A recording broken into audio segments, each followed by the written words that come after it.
तो मैं अभी भी नहीं जानता कि अपने फैन असाइनमेंट के साथ क्या करूं, या फिर आज रात तेरे रूम में आके तुझे गले लगते हुए स्लीप करूं। युगू टिंग कोर्स क्रेडिट के लिए पिटीज दिखने का एक्ट किया। मैं थोड़ा सा बलिदान करने को तैयार हूं। जब मैं जूसुएई टिंग की सेडक्टिव बातें सुन रहा था तो गु किंग हैन सावधानी से मेरे करीब झुक गई। मैंने थोड़ा अजीब ढंग से अपना सिर खुजलाया। उसने रात की बात कैसे जान ली? एक्ट्रेस और डायरेक्टर के साथ स्लीप करने वाली। क्या जो शूटिंग ने सच में मेरे ऊपर कैमरा लगा दिया? मैंने गला साफ किया और सीरियस व प्रॉपर एक्सप्रेशन दिया। अगर तू ऐसे ही मस्त मौला करती रहेगी तो मैं कॉल कट कर दूंगा। तू मुझे कॉल कर रही है पक्के तौर पर, बिना किसी वैध कारण के। बस जो चाहती है वो बोल दे, गुसुए टिंग हकलाते हुए बोली। अशाओ बे, आज रात तूने वो स्ट्रीमर देखा जो सेल्स लाइव स्ट्रीम कर रही थी? लाइव स्ट्रीम मैं थोड़ी देर देख रहा था, फिर ब्लॉक हो गया। ने कहा, आज रात मैंने भी उसकी सेल्स लाइव स्ट्रीम वीडियो देखी और काफ़ी चीज़ें खरीद लीं। जैसे ही उसने लाइव स्ट्रीम खत्म की, मैंने खरीदी हुई सब चीज़ें रिटर्न कर दी। अब पैसे फ्रीज हो गए हैं। कहा गया है कि रिफंड प्रोसेस होने में 1 से 3 बिजनेस डेज लगेंगे। क्योंकि झुआटिंग ने कहा। मैं सिर हिलाया। तो मैं नहीं सोच रहा था कि गुज झुआटिंग का आइडिया मेरे जैसा ही होगा। युगु झिंगबेड पर पेट के बल सच्चे मन से लेटी। उसने सिर झुकाकर दोनों हाथ स्क्रीन की ओर बढ़ाए। ये मेरी जिंदगी की एकमात्र रिक्वेस्ट है, शाओबेई। तो थोड़े गोल्ड कॉइन्स बचा दे। मैं ये तेरी गुस्सा निकालने के लिए किया था और तू मुझे हगिंग नहीं छोड़ सकता। मैं एक भौं उठाई और कहा, चौथी बहन, तेरी जिंदगी तो फिर बहुत छोटी होगी। पिछले 2 दिनों में तू 3 रिक्वेस्ट कर चुका है। तो मेफ्लाई की लाइफ तेरी लाइफ से भी लंबी है। गो स्वीट टिंग ने अजीब ढंग से हंसी उड़ाई। केस बार अलग है। अगर मुझे पैसा नहीं मिला तो सच में भूख से मर जाऊंगा। फिर ये मेरी जिंदगी की आखिरी रिक्वेस्ट बन जाएगी। मैं बेबस होकर सिर हिलाया और सीधे ही उसे 10 युआन ट्रांसफर कर दिया। स्क्रीन से चट-चट आवाज आती रही। अयू स्वी टिंग ने अपना फोन उठाया और एक किसी ब्लो किया। शाओ बेई वो एक पल हिचकिचाई और धीरे से पूछा, क्या तुम दोनों आज रात वीडियो शूट कर रहे हो? क्या ये ब्लॉगर को कंडेम्न करने के लिए है? उसे कंडेम करने से क्या फायदा? मैं पहले ही सारे एविडेंस रिलीज कर चुका हूं।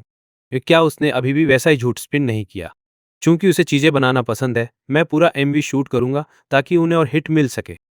आज रात जब मेरा वीडियो लाइव होगा, मैं देखूंगा कि वो अभी भी टिक टिक पाएंगे या नहीं। मैं बोला, तो फिर मैं आज रात सो नहीं पाऊंगा। ये तेरे वीडियो का इंतजार करूंगा। ऐसा कहकर गुशुए टिंग ने तुरंत वीडियो कॉल एंड कर दी। क्विंग हान ने धीरे से मेरा हाथ खींचा। भाई, क्या चौथी बहन अक्सर तुम्हें वीडियो कॉल करती है? मैं सिर हिलाया और कहा, तुमने नहीं दे देखा कि मैं पैसे बाद क्या कर रहा हूं? वो जल्दी से हंग अप नहीं कर पाई। पिछली बातें बस सामाजिक शिष्टाचार थीं। मुझसे गोल्ड कॉइन्स निकालवाना ही असली बात थी। तो मैं थोड़ा रुककर पूछा, ठीक है, अभी तुम मुझे क्या करने को कहने वाली थी? दोगुक पिंग हान ने मुझको एक झलक दी। तो अब उसकी सारी हिम्मत खत्म हो गई थी। तो उसने आंखें हटाकर कहा, भाई, क्या तू मेरे साथ थोड़ा बहुत मेरे मिडिल स्कूल वापस चल सकेगा? मैंने उसके सिर पर थपथपा दिया। ये तो छोटी सी बात है। चल इस वीकेंड साथ में चलते हैं। अचानक याद आया, स्कूल वीकेंड पर नहीं खुलते। मैंने खुद को सुधारा, तो फिर फ्राइडे दोपहर तक इंतजार कर लेते हैं। ये कुछ ही दिनों में ओल्ड मास्टर सीए जियन और आंटी लियू शियांग को इन दिनों किसी की देखभाल चाहिए होगी। वैसे डैड जब तक ओल्ड मास्टर से नहीं मिलता तब तक वो इस बात को गंभीरता से नहीं लेगा। ज्यादा तो वो एक बार मिलने का टाइम निकाल लेगा, देखेगा कि मुझे मारना चाहिए या नहीं। अब यही क्रूशियल टाइम है तय करने का कि डैड फिर से पापा जैसा प्यार महसूस कर पाएगा या नहीं। अचानक मैं हंसी नहीं रोक पाया। बुरा लगा। कमराड गू जेयुआन की वो बदला जो पिछले गुनों से मुझे पीट रहा था। मैं गू शियांगबेई जरूर इसका बदला लूंगा। रात काफी देर हो चुकी थी। मैं जल्दी से गू किंगहान को घर ले गया। मैं बाथरूम में जल्दी जल्दी शॉवर लेने गया। जैसे ही मैं कंप्यूटर रूम में वीडियो एडिट करने वाला था, मैंने गू किंगहान को नाइट गाउन थामे हुए, गाल लाल हुए, बिस्तर पर धुंधले धुंधले बैठा देखा। तो तू शॉवर नहीं ले रहा? मैं तेरे कमरे में शॉवर लेना चाहती हूँ, गू किंगहान बड़बड़ाई। तो मुझे भी तेरे कपड़े धोने में मदद करनी पड़ेगी, उसने समझाया। तो मैं प्रतिक्रिया देने से पहले गू किंगहान पहले ही बाथरूम में चली गई। पर मैं बिस्तर पर हैरान बैठा रहा, बाथरूम में पानी की धारा की आवाज सुन रहा था। मुझे याद है वो शॉर्ट्स जो मैंने बदले थे और मेरे जुराबे वगैरह सब वहीं थे। आकाश में खुद 2-3 बार थप्पड़ मार पाता। मैंने गू किंगहान को बेवजह क्यों सजा दी? शामिल पार्टी अब ज्यादा अफसोस जताए हुए है। काफी टाइम बाद गू किंगहान का चेहरा पूरी तरह से लाल हो गया। वो बदले हुए कपड़े लेके जल्दी जल्दी अपने कमरे में वापस दौड़ गई। तो मैं बाथरूम में चेक करने गया। वो सफेद शर्ट पूरी तरह से साफ हो चुकी थी। वो रैक पर उसके बगल में टांग दी हुई थी। अब मैंने मुंह खोल दिया, पर क्या कहूं समझ नहीं आया। मैंने एक बड़ी सांस ली, 2 बार खुद को थप्पड़ मारकर थोड़ा शांत हुआ। तो मैं कंप्यूटर रूम में गया और वीडियो एडिट करना शुरू किया। तो गेमिंग रूम ने कभी सोचा भी नहीं था कि ऐसा कभी होगा। एक दिन वो असल में पढ़ाई के लिए इस्तेमाल हो जाएगा, ये सोच ही नहीं सकता था। तो मैंने अपनी शूट की हुई वीडियो, हेयर सैलून की कैमरा फुटेज, चेन वेइजुन का क्लैरिफिकेशन नोटिस और मेरे खिलाफ साइबर बुलिंग कमेंट्स को लेकर बस एक साथ जोड़ दिया। और फिर मैंने बैकग्राउंड ट्रैक डाला और उसे डोइन पर पोस्ट कर दिया। जियांगशु युआन ने भी आज रात की घटना को वीडियो में एडिट करके डोइन पर अपलोड कर दिया। मैं सबको बताना चाहता हूँ, मुझे लाखों फॉलोअर्स वाले ब्लॉगर ने टारगेट किया है। स्क्रीन पर जियांग शियुआन ने अपनी लाल आंखें ढक लीं और रोते रोते शिकायत करने लगी, क्योंकि मैंने लाखों फॉलोअर्स वाले एक ब्लॉगर का असली चेहरा उजागर कर दिया। तो उसने आज रात लाइव स्ट्रीम में मेरे खिलाफ पागलपन भरा बदला लिया। उसके फैंस ने सिर्फ लाइव में ही नहीं, खुद वो भी आया और मेरे प्रोडक्ट्स पर झूठे ऑर्डर डालकर पूरा रिफंड मांग लिया। वो लाखों फॉलोअर्स वाला टॉप टिकटॉकर है, जबकि मैं बस एक आम इंसान हूँ। मेरे फैंस भी सब दयालु लोग हैं। बहुत सारे कीबोर्ड वॉरियर्स की थुक के खिलाफ लड़ना लगभग असंभव है। उसने गहरी सांस ली, आंखों में दृढ़ संकल्प की चमक थी। जब मैं बली लोगों के लिए खड़ा होकर बोलता हूँ, तो मुझे पता था कि जल्दी या देर से मुझे भी बुली किया जाएगा। जो हर एक व्यक्ति स्पीक अप करने की हिम्मत नहीं करता। मुझे लगता है कि वे भी दयालु हैं, बस वे भी बुली होने से डरते हैं। पर चाहे मुझे बुली किया जाए, मैं अपनी ठान नहीं बदलूंगा। डर के कारण मैं अपनी स्थिति नहीं छोड़ूंगा। मैं बिल्कुल भी बुली वालों को नहीं मानूंगा। तो मुझे लगता है कि इंसाफ लोगों के दिलों में रहता है। इंसाफ देर से आ सकता है, पर कभी गायब नहीं होगा। अब मैं युआन युआन हूँ, साइबर बुलिंग से लड़ने की पायनियर। वीडियो अभी अभी पोस्ट हुआ, एक एंटी बुली पायनियर को एक ब्लॉगर ने बुली किया और लाखों फैंस की वजह से यह कहानी जल्दी ही हॉट सर्च रैंकिंग में चढ़ गई। डर मत कर, तो तुम अकेली नहीं लड़ रही हो ओपी, तुम्हें टिके रहना होगा। हम सब तुम्हारा साथ देते हैं। रिटर्न किए गए सामान को अगले लाइव सेशन में बेच सकते हैं। हम जरूर तुम्हारा साथ देंगे। चलो उस ब्लॉगर की कमेंट सेक्शन पर हमला करें। उसे दिखा दे कि बुली होने का क्या फीलिंग है। वो बदमाश कहाँ है, वो वाकई में कानून से बाहर है। मेरे साथ बैटल में चलो, आओ। बहुत सारे कीबोर्ड वॉरियर्स ने कमेंट सेक्शन में ब्लू लिंक फॉलो किया और दाचेंग साओ आधारित डोइन अकाउंट पर कूद पड़े। मैंने भी अभी अभी लेटेस्ट वीडियो सफलतापूर्वक अपलोड कर दिया था। मैंने भी अभी लेटेस्ट वीडियो सफलतापूर्वक अपलोड कर दिया था। क्या यही वो है? अगर तुम पक्के हो तो अटैक शुरू हो जाएगा। वीडियो में सीन बदल गया। फिर वो सीन था जहां मैं गूकिंग हान को ढूंढते ढूंढते इधर उधर घूम रहा था। स्कूल के पूरे प्रांगण में ये लड़का क्या ढूंढ रहा है। तो बहुत देर हो गई है और वो अभी तक घर नहीं आया। सीन ट्रांजिशन के साथ साथ स्क्रीन पर मैंने आधा दिन ढूंढा, पर फिर भी गूकिंग हान नहीं मिल पाया। और फ्रेम में एक फीका सफेद मेडिकल रिकॉर्ड झलकता दिखा। मैं ये क्या है, मैंने अभी अभी जो देखा वो क्यों लगा डिप्रेशन? ये डिप्रेशन नहीं है, ये भारी साइकोलॉजिकल स्ट्रेस है। और शायद डिप्रेशन की कगार पर है। रात इतनी देर हो गई है और वो अभी भी उसे नहीं ढूंढ पा रहा। अगर मैं ऑफ होता और इतनी देर में उसे नहीं ढूंढ पाता, तो मैं पक्का पागल हो जाता। नेटिजन्स टाइम के साथ साथ एक के बाद एक कमेंट करते रहे। सीन बदलकर ग्यूकिंग हान रेलिंग पर खड़ी बाहें फैलाए जैसे आजाद हो गई हो, गिर पड़ी। एक बार छोड़ने का सोचा, ऐसे ही जी रहा हूं, उन अफवाहों, उन जेस्चर्स, उन दर्दों की वजह से। वीडियो का सीन इस गाने के साथ देख रहा हूं। कीबोर्ड वॉरियर सब हैरान रह गए। होली क्रैप, वो असल में बिल्डिंग से नहीं जंप किया था। इतनी हाई से फॉलिंग करना वाकई में बहुत पेन देगा। सक्रू बुलीज ब्रदर्स रिट्रीट। वो डैम बिच ने हिम्मत की हमें अपनी वेपन की तरह यूज करने की। निकला तू असली गुड गाई है। तुम लोग उसे क्यों मार डाले? वो इतनी यंग थी। वो लोग इतनी ब्रेजली और बिन इंटेग्रिटी के कैसे हो सकते हैं? एक छोटी लड़की को बुली करना, उसके आगे तो एक बहुत ही खूबसूरत लाइफ थी। और एक भाई जो उसे ऑप की तरह लव करता था। ब्रदर, तू बिल्कुल राइट है। ऑप का वीडियो खत्म करने तक इंतजार कर, तो मैं उन डॉग्स की बैंड को कर्स करूंगा जो ह्यूमन ब्लड बंस पर फीड करते हैं। उसके बाद स्क्रीन ने वो एविडेंस रिप्ले करना शुरू किया जो मैंने पिछले वीडियो में पेश किया था। भले ही वो रिपीट था, लेकिन वो अभी भी अथॉरिटीज द्वारा कंफर्म्ड मटेरियल था, जो इवेंट की असली सिचुएशन को दर्शाता है। आज मैं इस ब्लॉगर की प्रोटेक्ट कर रहा हूं। देखते हैं कौन सा एंटी फैन आवाज निकालने की हिम्मत रखता है। एंस, बोलो। तो तेरा डैडी यहां किसी को कर्स आउट करना चाहता है। लड़ने की हिम्मत 10,000 सोर्स सेक्ट में रिटर्न होते हैं। कम। वीडियो का एंड हो गया। अनगिन इंसॉर्ट्स मेरे ऊपर स्क्रीन पर फ्लैश हुए। मेरी आवाज ट्रेजिकली आधी गा रही थी, आधी रिकाइटिंग। एक बार छोड़ने का सोचा था, जब सूरज क्लाउडी हेज से हार गया। तो मैंने कभी नहीं सोचा था कि तू मेरे लिए इसे छोड़ देगा। वीडियो बदल गया, फिर से शुरुआती काली स्क्रीन पर आ गया। मैं पहले ही उसका हाथ पकड़ चुका था।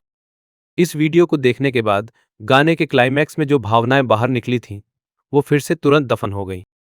वो नहीं समझ पाए कि ओपी कितना दिल टूट गया होगा। उसके पास साफ तौर पर उसकी बहन का हाथ था, पर अंत में उन ब्लॉगरों की बदनामी की वजह से उसने बेतहासा छोटी लड़की को छत से धकेल दिया। भाइयों, कौन मेरे साथ इस एक्सपेडिशन पर जाने की हिम्मत करेगा? वो ब्लॉगर जिसका नाम युआन या कुछ भी हो, खुद को एंटी बुलिंग की पायनियर बताने की हिम्मत करती है। वो साफ तौर पर बुलियों की रिंग लीडर है। ये सिर्फ मैं ही नहीं कह रहा हूँ।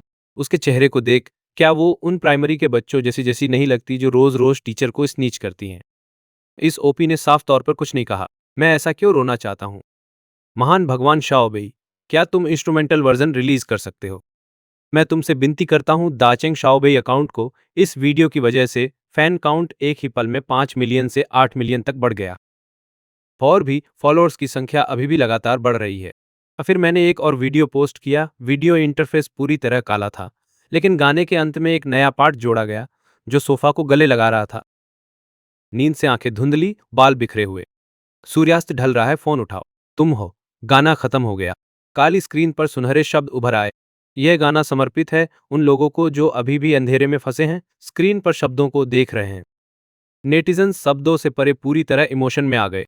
ये कीमती ब्लॉगर, पहले मैं किसी और की स्लैंडर पे भरोसा कर बैठा, तो उसने तो सोच समझकर गाने का एंड भी बदल दिया।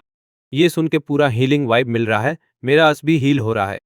ओपी को अपनी बहन का कॉल कभी नहीं मिलेगा, तो तुम्हें पता है वो कितना हार्ट ब्रोकन है। सब लोग मेरे लिए रो दो यार, थैंक्स।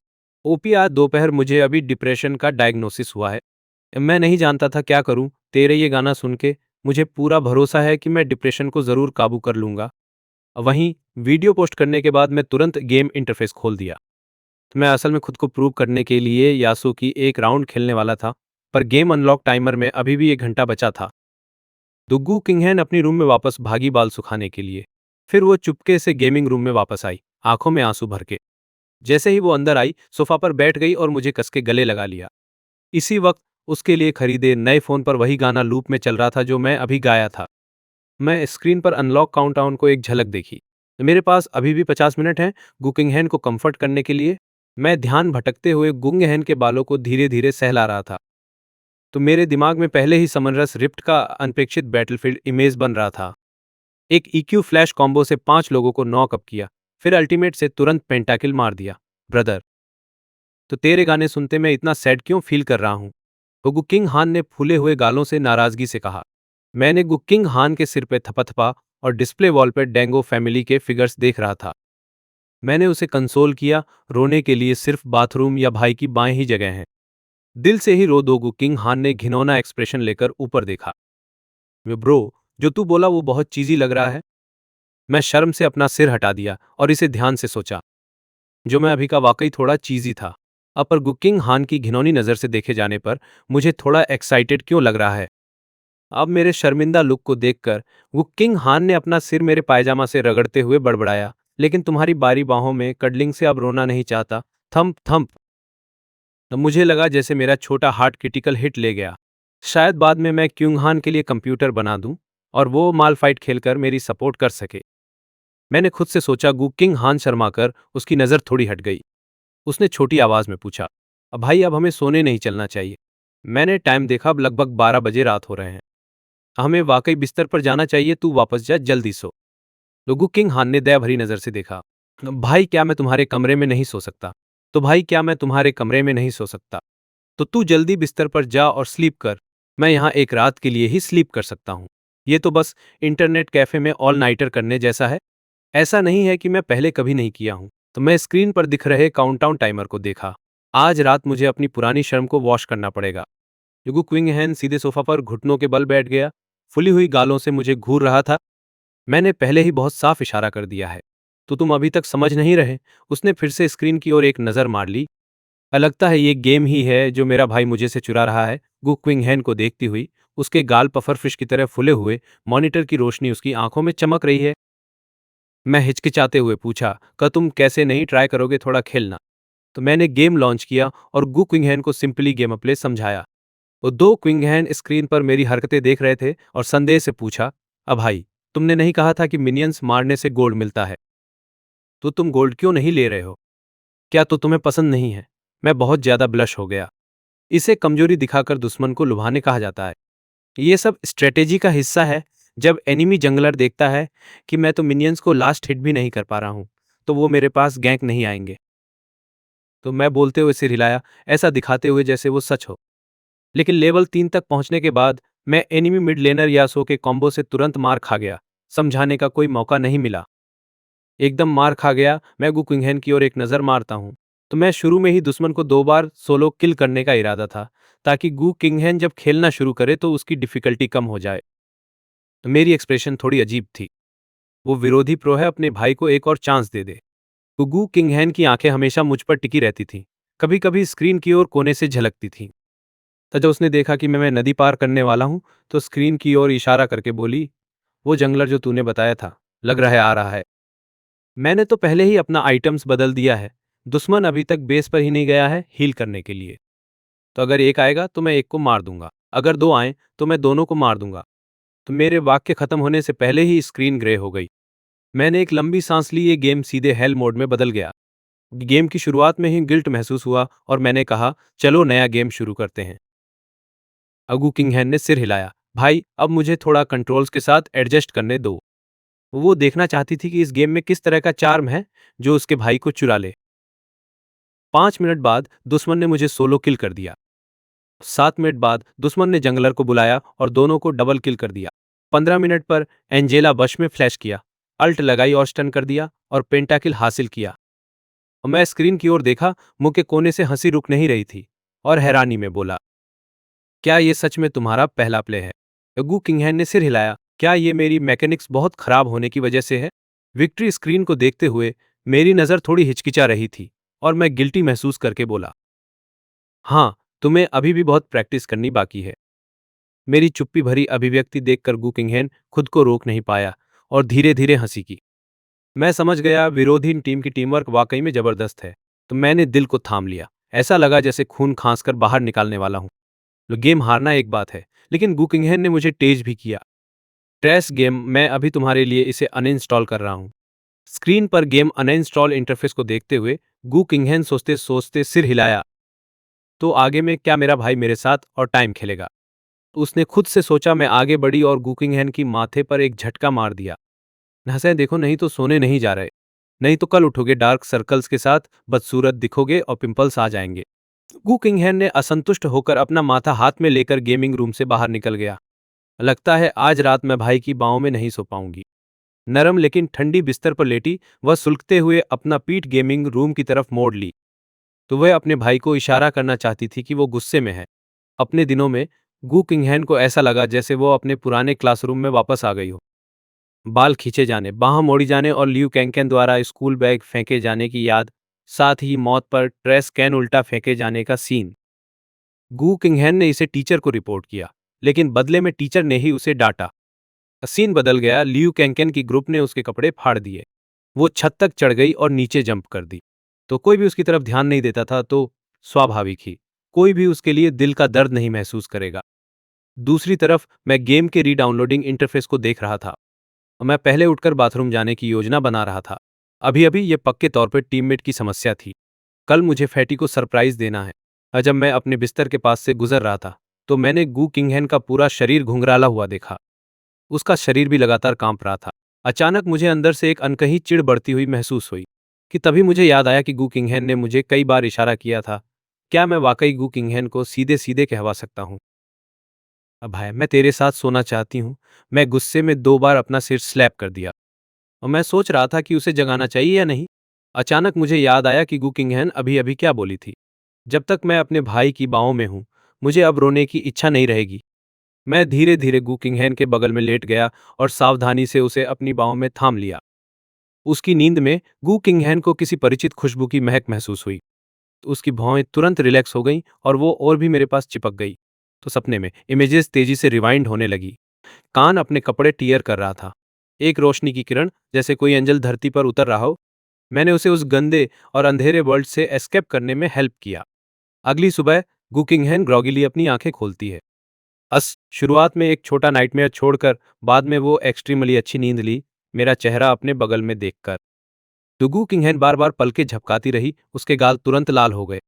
क्या चल रहा है? भाई अचानक यहाँ क्यों आ गया है? तो तुमने तो नहीं कहा था कि कल रात तुम गेम रूम में स्लीप कर रहे थे। मेरे बगल में हलचल महसूस करके मैं भी एक लंबा यो निकाला। मैंने धीरे धीरे गुकिंगहैन के सिर को थपथपा कर फुसफुसाया, गुड मॉर्निंग मेरी सिली लिटिल सिस्टर। गुगू किंगहैन ने अपना सिर नीचे किया। उसके सिर से थोड़ा स्टीम उठता हुआ दिखा। बड़बड़ाया, भाई गुड मॉर्निंग। उसको ऐसा लगा जैसे 10,000 गॉफर उसके दिल में चिल्ला रहे हों। अब से हर दिन ऐसा ही हो तो बहुत कूल होगा। मैं बिस्तर में बैठा और स्ट्रेच किया।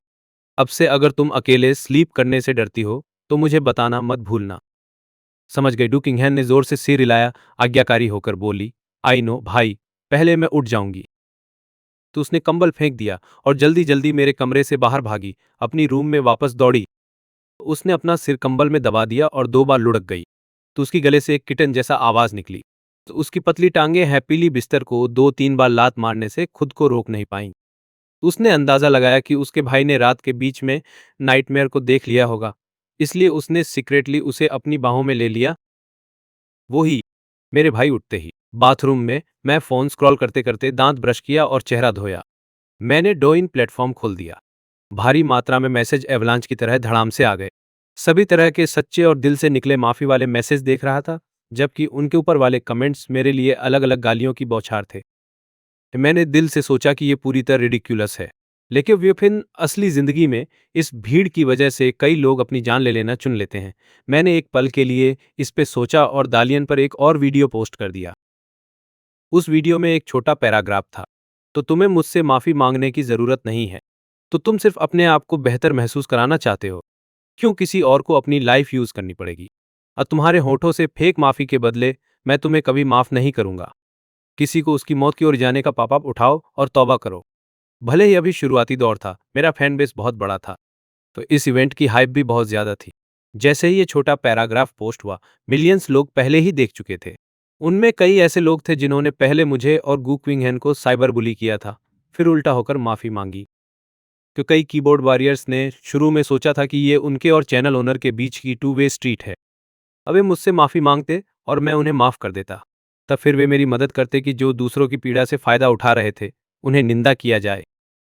अचानक मैंने बिल्कुल भी इज्जत नहीं दी। मुझसे शांति चाहिए।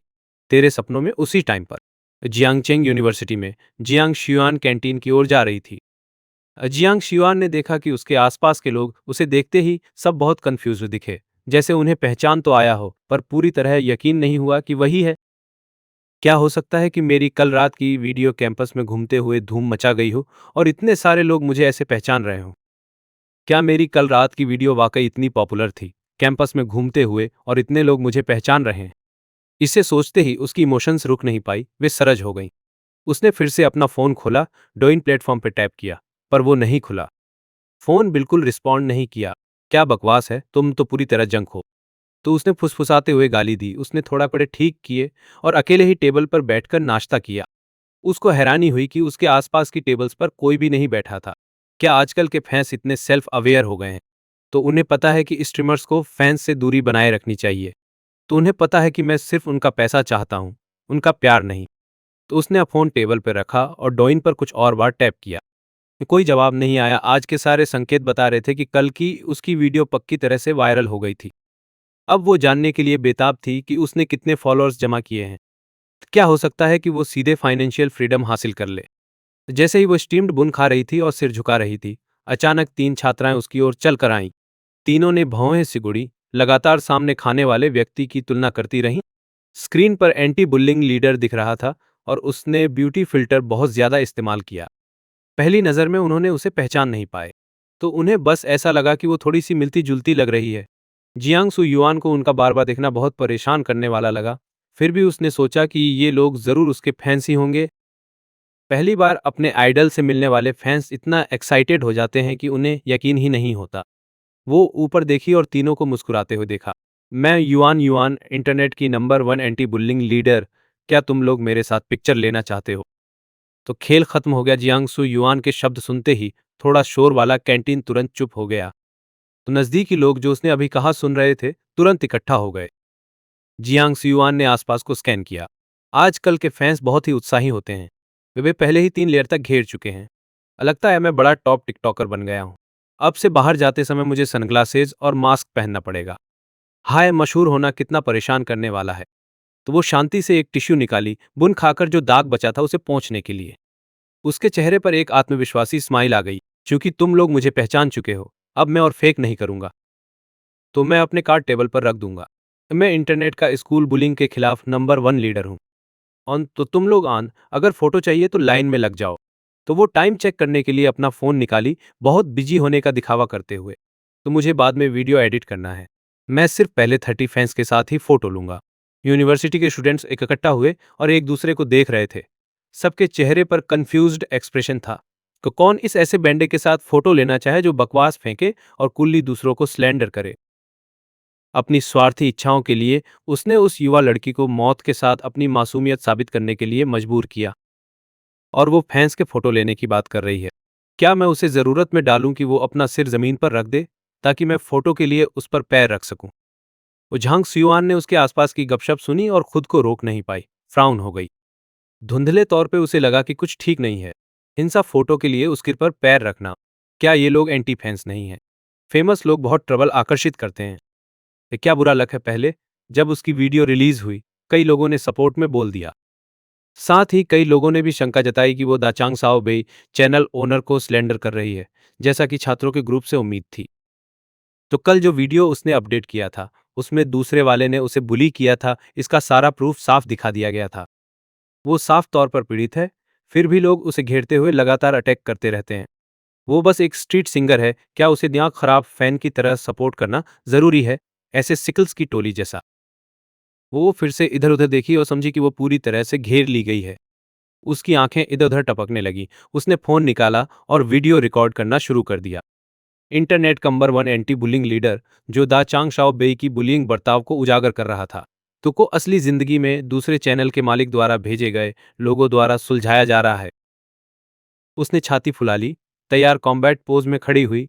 इन एटी फैन से न तो घमंडी न ही नम्र एटीट्यूड में निपटने की तैयारी कर रही थी, जैसा वो सोच सकती थी। जब आज का वीडियो एडिट करके ऑनलाइन पोस्ट किया जाएगा, तो दा चिंग साओबेई चैनल जरूर खत्म हो जाएगा और वो अपने प्रतिद्वंद्वी के चैनल की लाश पर पैर रखकर मेजर टिकटॉकर्स की लिस्ट में शामिल हो जाएगी। और तो वही इंटरनेट का नंबर 1 वायलेंस लीडर है, जिसने दूसरे को अपनी बेगुनाही साबित करने के लिए बिल्डिंग से कूदने पर मजबूर किया। जीत गया, सही ना? एक लड़का छात्र गुस्से में पूछता है क्या? वो जो बड़ी स्पीच उसने अभी अभी तैयार की थी, वो दूसरे वाले के पहले वाक्य से बिखर गई। ये किस बात की है कि किसी को बिल्डिंग से कूदने पर मजबूर किया जाए? पल में उसे तुरंत समझ आया कि सुबह में इतने सारे लोग उसके तरफ अजीब अजीब एक्सप्रेशन क्यों दे रहे थे। एक पल सोचने के बाद अगर दूसरे चैनल का मालिक आत्महत्या कर गया, तो ये लोग कैसे जान पाएंगे? शायद ये किसी ने दूसरे चैनल के मालिक को बिल्डिंग से कूदते हुए रिकॉर्ड किया और उसके अकाउंट से पोस्ट कर दिया। ये ज्यादातर एक एक्ट ही लगता है। वो बेबस होकर सिर हिलाती है, इन छात्रों को साफ आंखों से देखती है जो किसी और की हथियार बन गए हैं, फिर भी ऐसे इंडिजेंट ढंग से एक्ट करते हैं। उसने गले की सफाई की और जवाब दिया, मैं इंटरनेट की नंबर 1 एंटी बुलिंग लीडर हूं और तुम्हारे द्वारा बताई गई कूदने की घटना के बारे में दिमाग वाला कोई भी जानता है कि ये जरूर स्टेट था। कि तुम लोग सोचते हो कि बस यूनिवर्सिटी के स्टूडेंट्स होने की वजह से तुम अपना दिमाग घर पे छोड़ सकते हो। तो इस आत्महत्या के बारे में मैं सिर्फ इतना कह सकती हूँ कि मुझे बहुत अफसोस है, लेकिन मैं बिल्कुल नहीं कर सकती, इसलिए मैं उससे झुक नहीं सकती। उसके द्वारा मुझे हुई साइकोलॉजिकल ट्रॉमा इस कारण नहीं मिटेगी। आज चाहे सब मुझे गाली गलौज और अपमान करो या यहाँ तक कि मारो भी, मैं बिल्कुल भी उसके सामने माफी नहीं मांगूंगी। उसके खुद को सही समझने वाले शब्दों ने सीधे ही उसके आसपास के लोगों को चकित कर दिया। उन्होंने कभी नहीं देखा था कि कोई इतना टेढ़ा मेढ़ा विश्वृष्टि वाला हो। भले ही कोई बच्चा फेंक दे और प्लेसेंटा को उगाए, फिर भी ऐसा नहीं होगा। वो कैसे एक लड़की को बिल्डिंग से कूदने के लिए मजबूर कर सकती है और फिर भी खुद को जस्टिस की मैसेंजर समझती है? उसके सामने खड़े छात्रों को देखकर, जो उसकी एलिगेंस से मोहित होकर चुप हो गए थे, उसने ताना मारते हुए सीधे उनका मजाक उड़ाना शुरू कर दिया। ये बस कुछ ही शब्द है ना, तो मैं कैसे जान पाती कि उसकी मेंटल स्ट्रेंथ इतनी कमजोर है, तो उसकी टॉलरेंस इतनी कम है, इसलिए उसे शुरू से ही वो बुरे काम नहीं करने चाहिए थे। ये क्या बस्किल है, ये उसने तुच्छता से नाक फूंकी। तुम सब यहाँ किस लिए इकट्ठे हुए हो? अब मुझे बुली करने के लिए? अगर मैं सच में गलत हूं तो कानून मुझे सजा दे। यहाँ खड़े होकर राइटिस बनने का नाटक मत करो। अगर तुम नहीं हिले तो मैं पुलिस को बुलाऊंगा, वो तुम्हें अरेस्ट करके तुम्हारे रिकॉर्ड में डाल देंगे। भविष्य में सिविल सर्विस एग्जाम देने के बारे में भी मत सोचो। वहां इकट्ठा हुए छात्रों ने एक दूसरे को देखा और बेबस होकर रास्ता बना दिया। शेमलेसनेस अजय है, उसका वर्ल्ड व्यू पहले ही इतना ट्विस्टेड था। उसके साथ पूरी तरह से कम्युनिकेशन करना इम्पॉसिबल था और भी वेस्टेड नहीं था। ऐसे स्क्यूड वैल्यूज वाले के लिए अपना फ्यूचर जैकपॉट करना ही बेमानी है। कैफेटेरिया में एक red plastic anti slip mat लगा था। जियांग सियुआन उस पर वॉक करती हुई आसपास के स्टूडेंट्स की निगाहों का एंजॉय कर रही थी, जैसे वो किसी फिल्म फेस्टिवल में हो। एरोगेंट स्वैगर के साथ स्ट्राइड कर रही थी। उसने हेड हाई रख के एरोगेंटली कैफेटेरिया से निकल गई। उसका हार्ट जॉय से चिल्ला रहा था। डॉर्म में वापस आती हुई जियांग सियुआन ने अपने फोन को ग्लांस किया। डॉइन प्लेटफॉर्म आखिरकार फोन स्क्रीन के टॉप पर ओपन हो गया। फैन मैसेजेस की बढ़िया लोटे लगातार अपीयर होते रहे। वॉल्यूम इतना ज्यादा होने की वजह से फैन एड्स एक एक करके डिस्प्ले हुए। इतने सारे मैसेजेस देखकर वो जानने को उत्सुक थी कि उसका फैन बेस कितना ग्रो हुआ है। 800 असल में ये 800 तक पहुंच गया। तो वो एक्सक्लेम किए बिना नहीं रह सकी, जबकि सुबह उसे एंटी फैंस मिल चुके थे। अब उसे पूरे तौर पर रिफ्रेश्ड फील हो रहा था। शुरू में 20 जीरो फैंस से अब ये स्काई रॉकेटेड अभी के 800 जीरो फैंस तक पहुंच गया। एक हफ्ते से भी कम में हो गया। उसने जल्दी जल्दी एडिटेड वीडियो पोस्ट कर दिया। उसने एस्टिमेट किया कि इस वीडियो के पोस्ट होने के बाद वह एक ही स्टेप में मिलियन फैन टिकटॉकर बन जाएगी। वीडियो सफलतापूर्वक अपलोड होते देख उसने एक सेकंड सोचा और आज कुछ फैन कमेंट्स का रिप्लाई करने का फैसला किया, ताकि फैंस को खुश कर सके। एक चैनल ओनर के तौर पर उसने पहला कमेंट ओपन किया, लाइफ फॉर लाइफ। तुमने सच में किसी को बिल्डिंग से जंप करने के लिए फोर्स किया, उनकी इंसेंसिटी साबित करने के लिए। तुम जैसे बैंड को इस दुनिया में लिव करने की फेस कैसे है? तो मैं तुम्हें फॉलो कर रहा हूं, गलत मत समझना। डर है कि मैं तुम्हारा अपोलॉजी वीडियो मिस कर दूंगा। तू वो स्कम है जो दूसरों के दर्द से फायदा उठाता है। अब से हर वीडियो जो तू पोस्ट करेगा, मैं नए फैंस को तेरी शानदार उपलब्धियों की याद दिलाऊंगा। झांग शियुआन फ्राउन करने से खुद को रोक नहीं पाया। जब मैं इसे खोलता हूं तो सारे एंटी फैंस मुझे क्यूरन क्यों कर रहे हैं? उसने वीडियो स्क्रॉल किए, कई को स्वाइप किया। डोइन के चैनल ओनर्स डाचेंग शियाओबाई से माफी मांग रहे थे। वो भाव उठाए बिना नहीं रह सकी। ये सिचुएशन बिल्कुल पहली बार जैसा ही था। उसको लगा कि उसका मौका फिर से आया है। तो वो जल्दी जल्दी डाचेंग सियाओबाई का होम पेज खोला। कल रात पोस्ट हुए वीडियो को फ्रेम बाय फ्रेम पढ़ने की तैयारी में वो जल्दी जल्दी डाचेंग शियाओबाई का होम पेज खोला।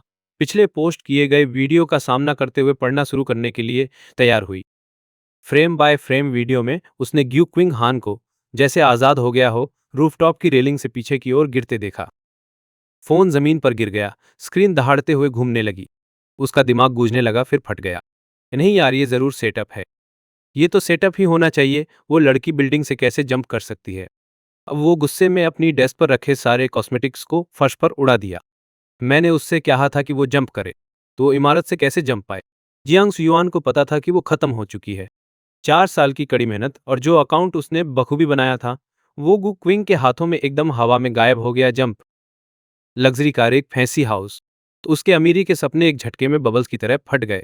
और सैकड़ों हजार युआन कमाने वाली रात के बाद वह 3,800 की मासिक आय कैसे मान लेती? हर रोज धांसू काम कर रही थी और डॉर्म के बाहर कभी कभी दरवाजे पे कोई धकड़ाने की आवाज आती थी। उसको हड्डी टूट ठंड लग रही थी, तो उसकी टेलबोन से लेकर सिर की टॉप तक सारा दर्द ऊपर ऊपर फट रहा था। इसी बीच जियांग चेंग यूनिवर्सिटी का आधिकारिक डाव यान अकाउंट बमबारी का शिकार हो रहा था। तो अकाउंट मैनेज करने वाले टीचर ने तुरंत कमेंट सेक्शन बंद कर दिया और जल्दी से प्रिंसिपल को कॉल किया। वर्तमान हालात रिपोर्ट करने के लिए यूनिवर्सिटी एडमिशन का टाइम नज़दीक ही था। अगर से इसे सही तरह से नहीं संभाला गया तो डर था कि इस साल के एप्लीकेंट्स की संख्या जबरदस्त गिर जाएगी। जियांगशिंग यूनिवर्सिटी का डोइन अकाउंट बमबारी के बावजूद बाकी यूनिवर्सिटीज ट्रेंड पर हॉप करने लगी। जेके यूनिफॉर्म पहने युवा लड़कियों ने मेरे साथ यूनिवर्सिटी एक्स का टूर फिल्माना शुरू कर दिया। कई यूनिवर्सिटीज के पी छात्र भी अपने मसल्स दिखाने के लिए मुकाबला कर रहे थे। कहा कि वे कैंपस डिस की रक्षा करेंगे और स्कूल बुलिंग को बॉयकट करेंगे, जबकि देख रहे थे कि दूसरे स्कूल सीधे उनके चेहरे पर इन मूस के साथ थप्पड़ मार रहे हैं। जियांगचेंग यूनिवर्सिटी के प्रिंसिपल का चेहरा गुस्से में हरा हो गया। एक ही पल पहले वह गाली गलौज कर रहा था, सोच रहा था कौन सी स्कूल ऐसे छात्र को बना सकती है जो दूसरों के दर्द से प्रॉफिट उठाता है। वो वाकई एथिक था, फिर पीछे मुड़ के समझा। पता चला कि वो जोकर खुद ही था। उसने जल्दी जल्दी इमरजेंसी मीटिंग बुला ली। ये छात्र बिल्कुल भी रख नहीं सकता था। मेरे साइट पर मैं कुछ शॉर्ट वीडियो स्क्रॉल कर रहा था। कई तेज दिमाग चैनल ओनर्स ने रातों रात ही माफी वाले वीडियो बना रखे थे। इन पहले के माफी देने वाले चैनल ओनर्स चाहे कितने भी सच्चे हों, उनके कमेंट सेक्शन में फिर भी गालियों की बौछार थी। कुछ और चैनल ओनर्स ने तो सीधे ही वो वीडियो छुपा दिए जहां उन्होंने पहले मेरे खिलाफ बदनामी की थी। भले ही उन कमेंट सेक्शन में धूमधाली गलौज चल रहा था, फिर भी सबको तुरंत माफी चाहिए थी। इन लोगों ने फिर भी चुप्पी ही चुनी। मेरी मूड अचानक थोड़ा खट्टा हो गया। मैंने साफ तौर पर कुछ भी गलत नहीं किया। वे क्यों बार बार मुझे सजा देना चाहते हैं? तो मैं फोन पर 7-8 मिनट स्क्रॉल करता रहा, पर एक भी ब्लैक स्टॉकिंग वाली क्यूट लड़की का डांस वीडियो नहीं मिला। इसी बीच जूचिंग हान कमरे में धड़ाम से घुस आई।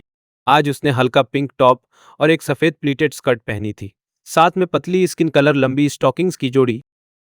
उसने बाल ऊपर बांध रखे थे, जिससे छोटा टॉप नॉट बुन दिख रहा था। वो मेरे सामने एक तेज घुमाव में घुमा। उसकी स्कर्ट की हेम हल्के से फड़फड़ाई। लग रहा था कि वो बहुत ही चिल मूड में है। आज मैं क्यूट लग रही हूं क्या? जीचिंग हान ने आखिर शॉर्ट स्कर्ट पहन ली तो युवा लड़की की रिच ऑरा मेरे सामने सीधा धड़ाम मार गई। मैंने उसे 2 थम्स अप दिया। बहुत क्यूट, एकदम क्यूट। मैं इसे देख के फैन हूं, याद रखना, आगे भी ज्यादा पहनते रहना। पिछली बार एक्सपोज हो जाने के बाद गू किंग हान ने शॉर्ट स्कर्ट पहनना बंद कर दिया। फिर से स्कर्ट पहनने की उसकी इच्छा शायद यही साबित करती है। मेरे से सीधे सीधे तारीफ मिलने से वो थोड़ी बहुत अपनी साइकोलॉजिकल ट्रॉमा से बाहर निकल आई। गुगू किंग हान का चेहरा हल्का सा फ्लश हो गया जब उसने सिर नीचे झुका दिया।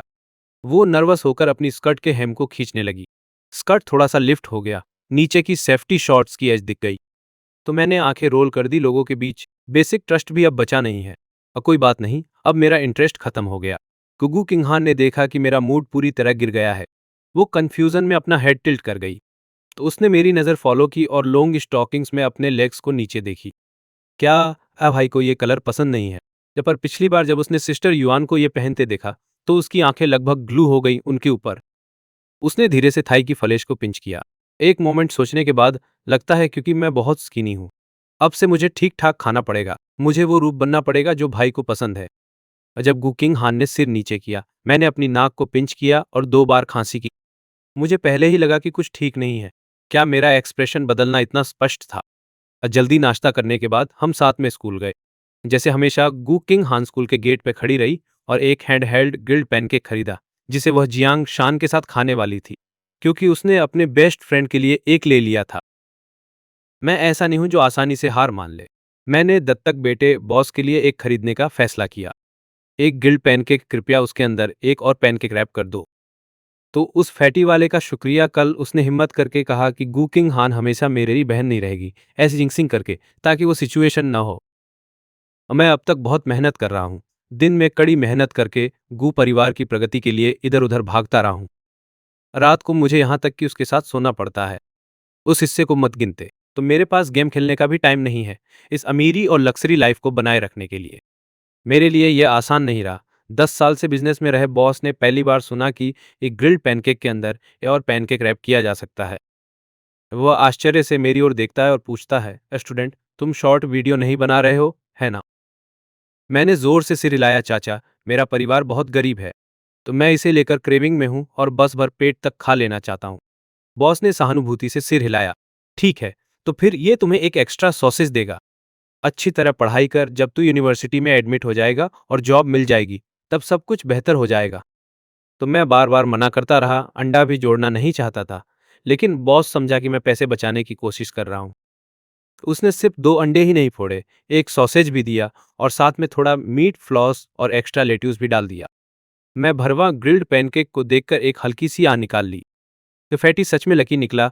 फिर बॉस के सामने ही मैंने वो पैनकेक इन पैनकेक ले लिया और अपनी मैक्लेरन में बैठ गया। जैसे ही मैक्लेरन धीरे धीरे कैंपस में घुसी, बॉस की जबड़ा हैरानी से खुल ही गया। अब वो गुस्से में चिल्लाया, अरे कौन सा बेईमान बच्चा है जिसने मुझे ग्रिल्ड पैनकेक से धोखा दिया और क्लासरूम में ले आया। आज मैं वाकई थोड़ा लेट हो गया। फैटी पहले ही स्कूल में था, ये तेरे लिए है। मैंने ग्रिल्ड पैनकेक को फैटी की डेस्क पर फेंक दिया। फैटी की तंग आंखों से एक गोल्डन लाइट निकली, तो उसने दाहिने हाथ से बांधे पर 2 बार पंच मारते हुए कहा, अय युआन आधी जिंदगी से भटक रहा है। मेरी एकमात्र खेद यह है कि मैं कोई बुद्धिमान लॉर्ड नहीं मिला। अगर मेरे लॉर्ड को दिक्कत नहीं है।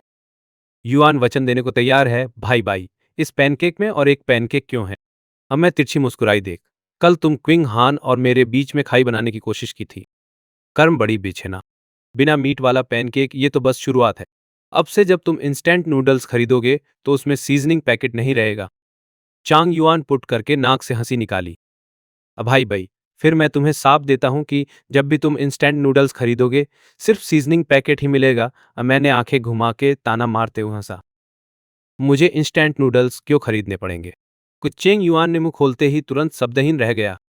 वो एक लंबी आ निकाली जैसे भी हो, बस इसे खा ले। गुगु किंग हैन ने हमारी शब्दों की लड़ाई देखी और हंसे बिना नहीं रह सकी। हाथ में लगभग खत्म हो रहा पैनकेक देखते हुए उसने अपनी कुर्सी मेरे पास खींच ली। तू खा ले।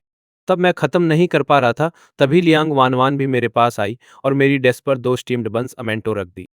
मैं डेस्क पर रखे 2 बंस को शंकास्पद नजर से देख रहा था, तो सोच रहा था कि लियांग वानवान अब कौन सा ट्रिक कर रही है। लियांग वानवान, तुम्हारे 2 बड़े सफेद मेंटिस मेरे डेस्क पर गिर गए। लियांग वानवान, तुम्हारे 2 बड़े सफेद मेंटिस मेरे डेस्क पर गिर गए। तो मेरे शब्द सुनते ही सबने समझदारी भरी मुस्कान दी। देखते ही लियांग वानवान का चेहरा तुरंत चमकीला लाल हो गया। उसने मेरी डेस्क से बंस छीन लिए और अपनी सीट की ओर दौड़ गई। मैंने सिर हिलाया, गुकिंगहैन से पैनकेक ले लिया और खाने लगा। उसने देखा मैं उसके बचा हुआ खा रहा हूं। गुकिंगहैन ने अपनी कुर्सी पकड़ ली और पूरा शरीर धीरे धीरे झुकने से खुद को नहीं रोक सका। मैंने एक नैपकिन निकाली और उसे दे दी। अपना मुंह पोंछ ले, सब ग्रीसी है। और फिर मैं घिनौना सा लुक देकर बोला, पैनकेक तो तू कैसे खा लेता है? तो तेरे सिर पे सेसमी के बीज ऐसे कूल मुंह में टंगे हुए हैं। मैंने गुकिंगहान की गाल से एक सेसमी का बीज हटाने में मदद की। गुकिंगहान ने सिर नीचे किया और आज्ञाकारी ढंग से अपनी सीट पर वापस बैठ गई। उसका चेहरा गैक फल जैसा लाल था। ल भाई बई, लग रहा है लियांग वानवान तुम्हें वापस जीतने की कोशिश कर रही है, तो तुम्हें अपना स्टैंड लेना पड़ेगा, ठीक है?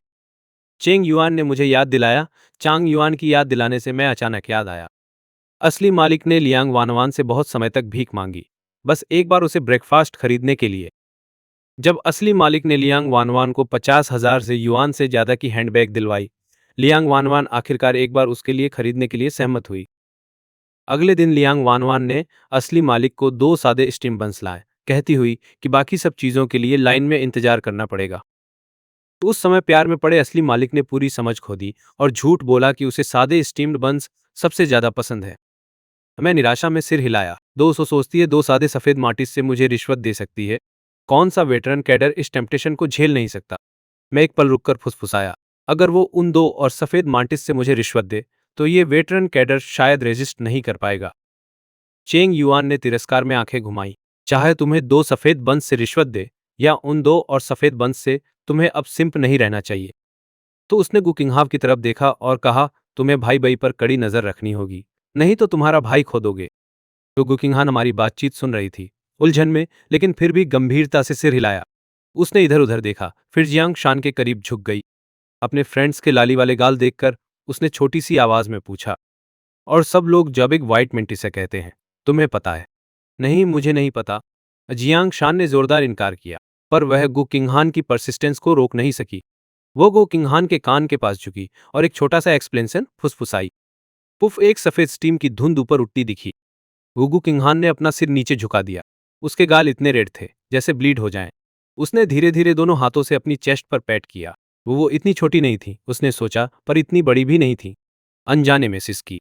चुन युवान की इमेज अचानक उसके दिमाग में आ गई। उसकी आंखों में खुशी की एक झलक चमकी। तो उसने तय किया कि आज रात ट्यूशन में सिस्टर युवान से पूछेगी। क्लास की बेल बजी, मैं तुरंत अपनी डेस्क पर गिर पड़ा। सच में कल रात गो किंगहान को थामे सोना वाकई कूल था। आज मैं बिल्कुल भी नींद नहीं आ रही हूँ। फ्रंट में टीचर ने देखा मैं आज सो नहीं रहा, तो उसे लगा जैसे उसे भी थोड़ा अकॉर्ड मिला। वो तुरंत और भी ज्यादा पैशन और एंथुजियाज्म के साथ लेक्चर देना शुरू कर दिया। मैं असल में थोड़ा नींद आने की कोशिश कर रहा था। अब तो शांति से सोना और भी मुश्किल हो गया है। मैंने अपनी ठुड्डी हाथ में रखी, नज़र ब्लैक बोर्ड पर पड़ी और मैं ओरिजिनल नॉवेल की प्लॉट के बारे में सोच रहा था। ओरिजिनल नॉवेल में लॉन्ग और टियन बचपन से ही पहाड़ पर पला बड़ा। वो एक रिक्लूसिव मास्टर के तहत पढ़ा और एक्स्ट्रा ऑर्डिनरी स्किल्स सीख गया। जब मास्टर ने देखा कि लॉन्ग और टियन ने काफ़ी सीख लिया, तो उसने उसे पहाड़ से नीचे भेज दिया ताकि वो लाइफ को सही से एक्सपीरियंस कर सके। वो एक ऑर्डिनरी पर्सन की लाइफ में वापस आ गया। पहाड़ से नीचे आने के बाद लॉन्ग और टियन पूरी तरह से ब्रोक हो गया। इसलिए वो बड़े बड़े हॉस्पिटल्स में इधर उधर घूमता रहा, फेटेड लोगों को हील करने की तलाश में। जुजी शान को ठीक करने और गोह वैनर का अफेक्शन जीतने के बाद उसने ग्यू फैमिली के कनेक्शंस का इस्तेमाल किया। जियांग चेंग हाई स्कूल में एडमिशन पाने के लिए तो उस टाइम पर गो क्यूचिंग हैन को पहले ही गो फैमिली के घर से किक आउट कर दिया गया था। उसको काफ़ी ट्रॉमा हुआ था। फिर भी गु क्यूइंग हैन ने अपनी पढ़ाई छोड़ने का कोई इरादा नहीं किया। उसे अच्छी तरह पता था कि सिर्फ पढ़ाई ही उसका रिवेंज का एकमात्र चांस है। लॉन्ग ओएटियन ने गु क्यूइंग हैन की पिटीफुल स्थिति देखी और उसकी पूरी की पूरी देखभाल शुरू कर दी। कभी भी प्यार महसूस न करने के कारण जियोचिंग हैन ने पहले उसे रिजेक्ट किया, पर अंत में लॉन्ग ओएटियन के टेंडर ट्रैप में फंस गई। इसे टेंडर ट्रैप कहा जाता है क्योंकि जब वो गु क्यूइंग हैन की देखभाल कर रहा था, वही गु वानोयर की भी देखभाल कर रहा था। उसे एक्स ई सान को मारने के करीब के साइकोलॉजिकल ट्रॉमा से उबरने में मदद कर रहा था। फिर उसने एक्स ई शुआंग एक्स यू के साथ भी फ्लर्ट किया। मैं तो बस चिल्लाए बिना नहीं रह सकता, हीरो जैसा ही। सच में टाइम मैनेजमेंट का मास्टर है। लेकिन अब मैं ही हूं जिसने एक्स ई झान की बीमारी ठीक की। तो जियो नेर का अफेक्शन भी अब मुझ पर शिफ्ट हो गया है। जो जिचिंग हान ने वो प्लॉट लाइन जहां उसे चोट लगती उससे बच लिया। वो एक स्वीट ब्रदर है। भाई, अब मुझे याद आया कि जूचिंग हान ने पहले क्या कहा था। इली कोई को जबरन माउंट यांग तक ले जाने वाला भाई। अफसोस है कि मैंने उस सीन को तब रिकॉर्ड नहीं किया, वरना अब उसे दिखाना बहुत इंटरेस्टिंग होता। मैंने अपना सिर थोड़ा टिल्ट किया गु किंग हान को देखने के लिए। गु किंग हान ने पैर एक साथ रखे, घुटने टेबल की लेग से दबाए। फिर उसने धीरे धीरे पैर की उंगलियों से धक्का दिया, डेस्क को कुछ मिलीमीटर हिलाया। उसके बाद अपनी चेयर को डेस्क की मूवमेंट की दिशा में थोड़ा थोड़ा करके शिफ्ट करती। उसने इसे बिना थके किया। मैं उसके आगे और पीछे की डेस्क को एक झलक में देखा। दुगु किंग हान की डेस्क पहले ही काफी दूर थी, फिर भी उसे लगा कि वो डिस्क्रीट है। प्राचीन समय में एक बेवकूफ बूढ़ा आदमी था जो पहाड़ों को मूव करता था। आज गु किंग हान है जो डेस्क को मूव करती है। उसके लंबे पतले पैर डेस्क के नीचे बिजी दिखते हैं, जबकि उसका चेहरा बिल्कुल नॉन चैलेंट रहता है। मैंने अभी अपनी इस लिटिल सिस्टर को बहुत क्यूट पाया। फिर मैंने पक्के इरादे से गु किंग हान की डेस्क को जोर से खींचा ताकि उसकी डेस्क मेरी से टच हो जाए, पर डेस्क के मूव होने की आवाज नहीं थी। लाउड नहीं था। इस पल सब चुपचाप सोच रहे थे। अहम प्रॉब्लम। अचानक नॉइज ने सबकी आंखें इधर उधर कर दी। अगू किंग हान हैरान रह गई। उसे बहुत स्ट्रेंज लगा। मैं साफ तौर पर बहुत डिस्क्रीट था। ब्रदर्स ने अभी भी कैसे पता लगा लिया? पूरी क्लास की नजर देखकर उसके गाल तुरंत लाल हो गए, पर उसने जल्दी से अपनी चेयर को पास खींचा और आज्ञाकारी ढंग से मेरे बगल में बैठ गई। ए टीचर ने एक झलक मारकर देखा कि वो गुसियांग बई है, तो उसने इसे वैसा ही रहने दिया। सब ठीक था। टीचर ने 2 बार खांसी साफ की, क्लास में ऑर्डर बनाए रखा। उसने छात्रों को वही प्रॉब्लम सोचते रहने दिया। ये प्रॉब्लम टीचर ने अभी अभी सॉल्यूशन पेश किया था, पर वो बहुत कॉम्प्लिकेटेड था। लगभग कोई भी स्टूडेंट इसे समझ नहीं पाया। लुड्डू किंगहान ने अपने और अपने ब्रदर के बीच की दूरी को देखा। अब उसे सिर्फ थोड़ा झुकना था और उसका सिर सीधे मेरे बाहों में नेस्टल हो जाएगा। अफसोस है, अभी भी क्लास टाइम चल रहा है। वह अपने ब्रदर से चिपक कर बैठ सकती थी, उसने खुद से सोचा। उसने एक स्क्रैच पेपर निकाला। ब्लैक बोर्ड पर वाला डायग्राम देख के उसने पेपर पर लिखना और ड्रॉ करना शुरू कर दिया। क्या कोई सिंपल तरीका है, सोचते हुए मैं यौवन करते हुए जम्हाई ले ली। मैं बोर्ड पर प्रॉब्लम सॉल्विंग प्रोसेस को एक झटके में देख लिया और टीचर ने सही जवाब निकालने के लिए बोर्ड का आधा से ज्यादा हिस्सा भर दिया था। अभी तक उसने कोई नया अप्रोच नहीं सोचा था। वो सोच रहा था कि कैसे एक्सप्लेन करे ताकि सब समझ सकें। मैं जुचिंग हान के सॉल्यूशन अप्रोच को एक झटके में देख लिया। जीचिंग हान भी इस वक्त टीचर की मेथड से कंस्ट्रेंट था। इससे उसकी थिंकिंग लिमिटेड हो गई। आखिरकार मैंने अभी सबका टाइम वेस्ट कर दिया। तो फिर मैं लेजिली पोडियम की ओर चल पड़ा। टीचर ने सोचा मैं रेस्टरूम जा रहा हूं और चुपके से मेरे लिए रास्ता बना दिया।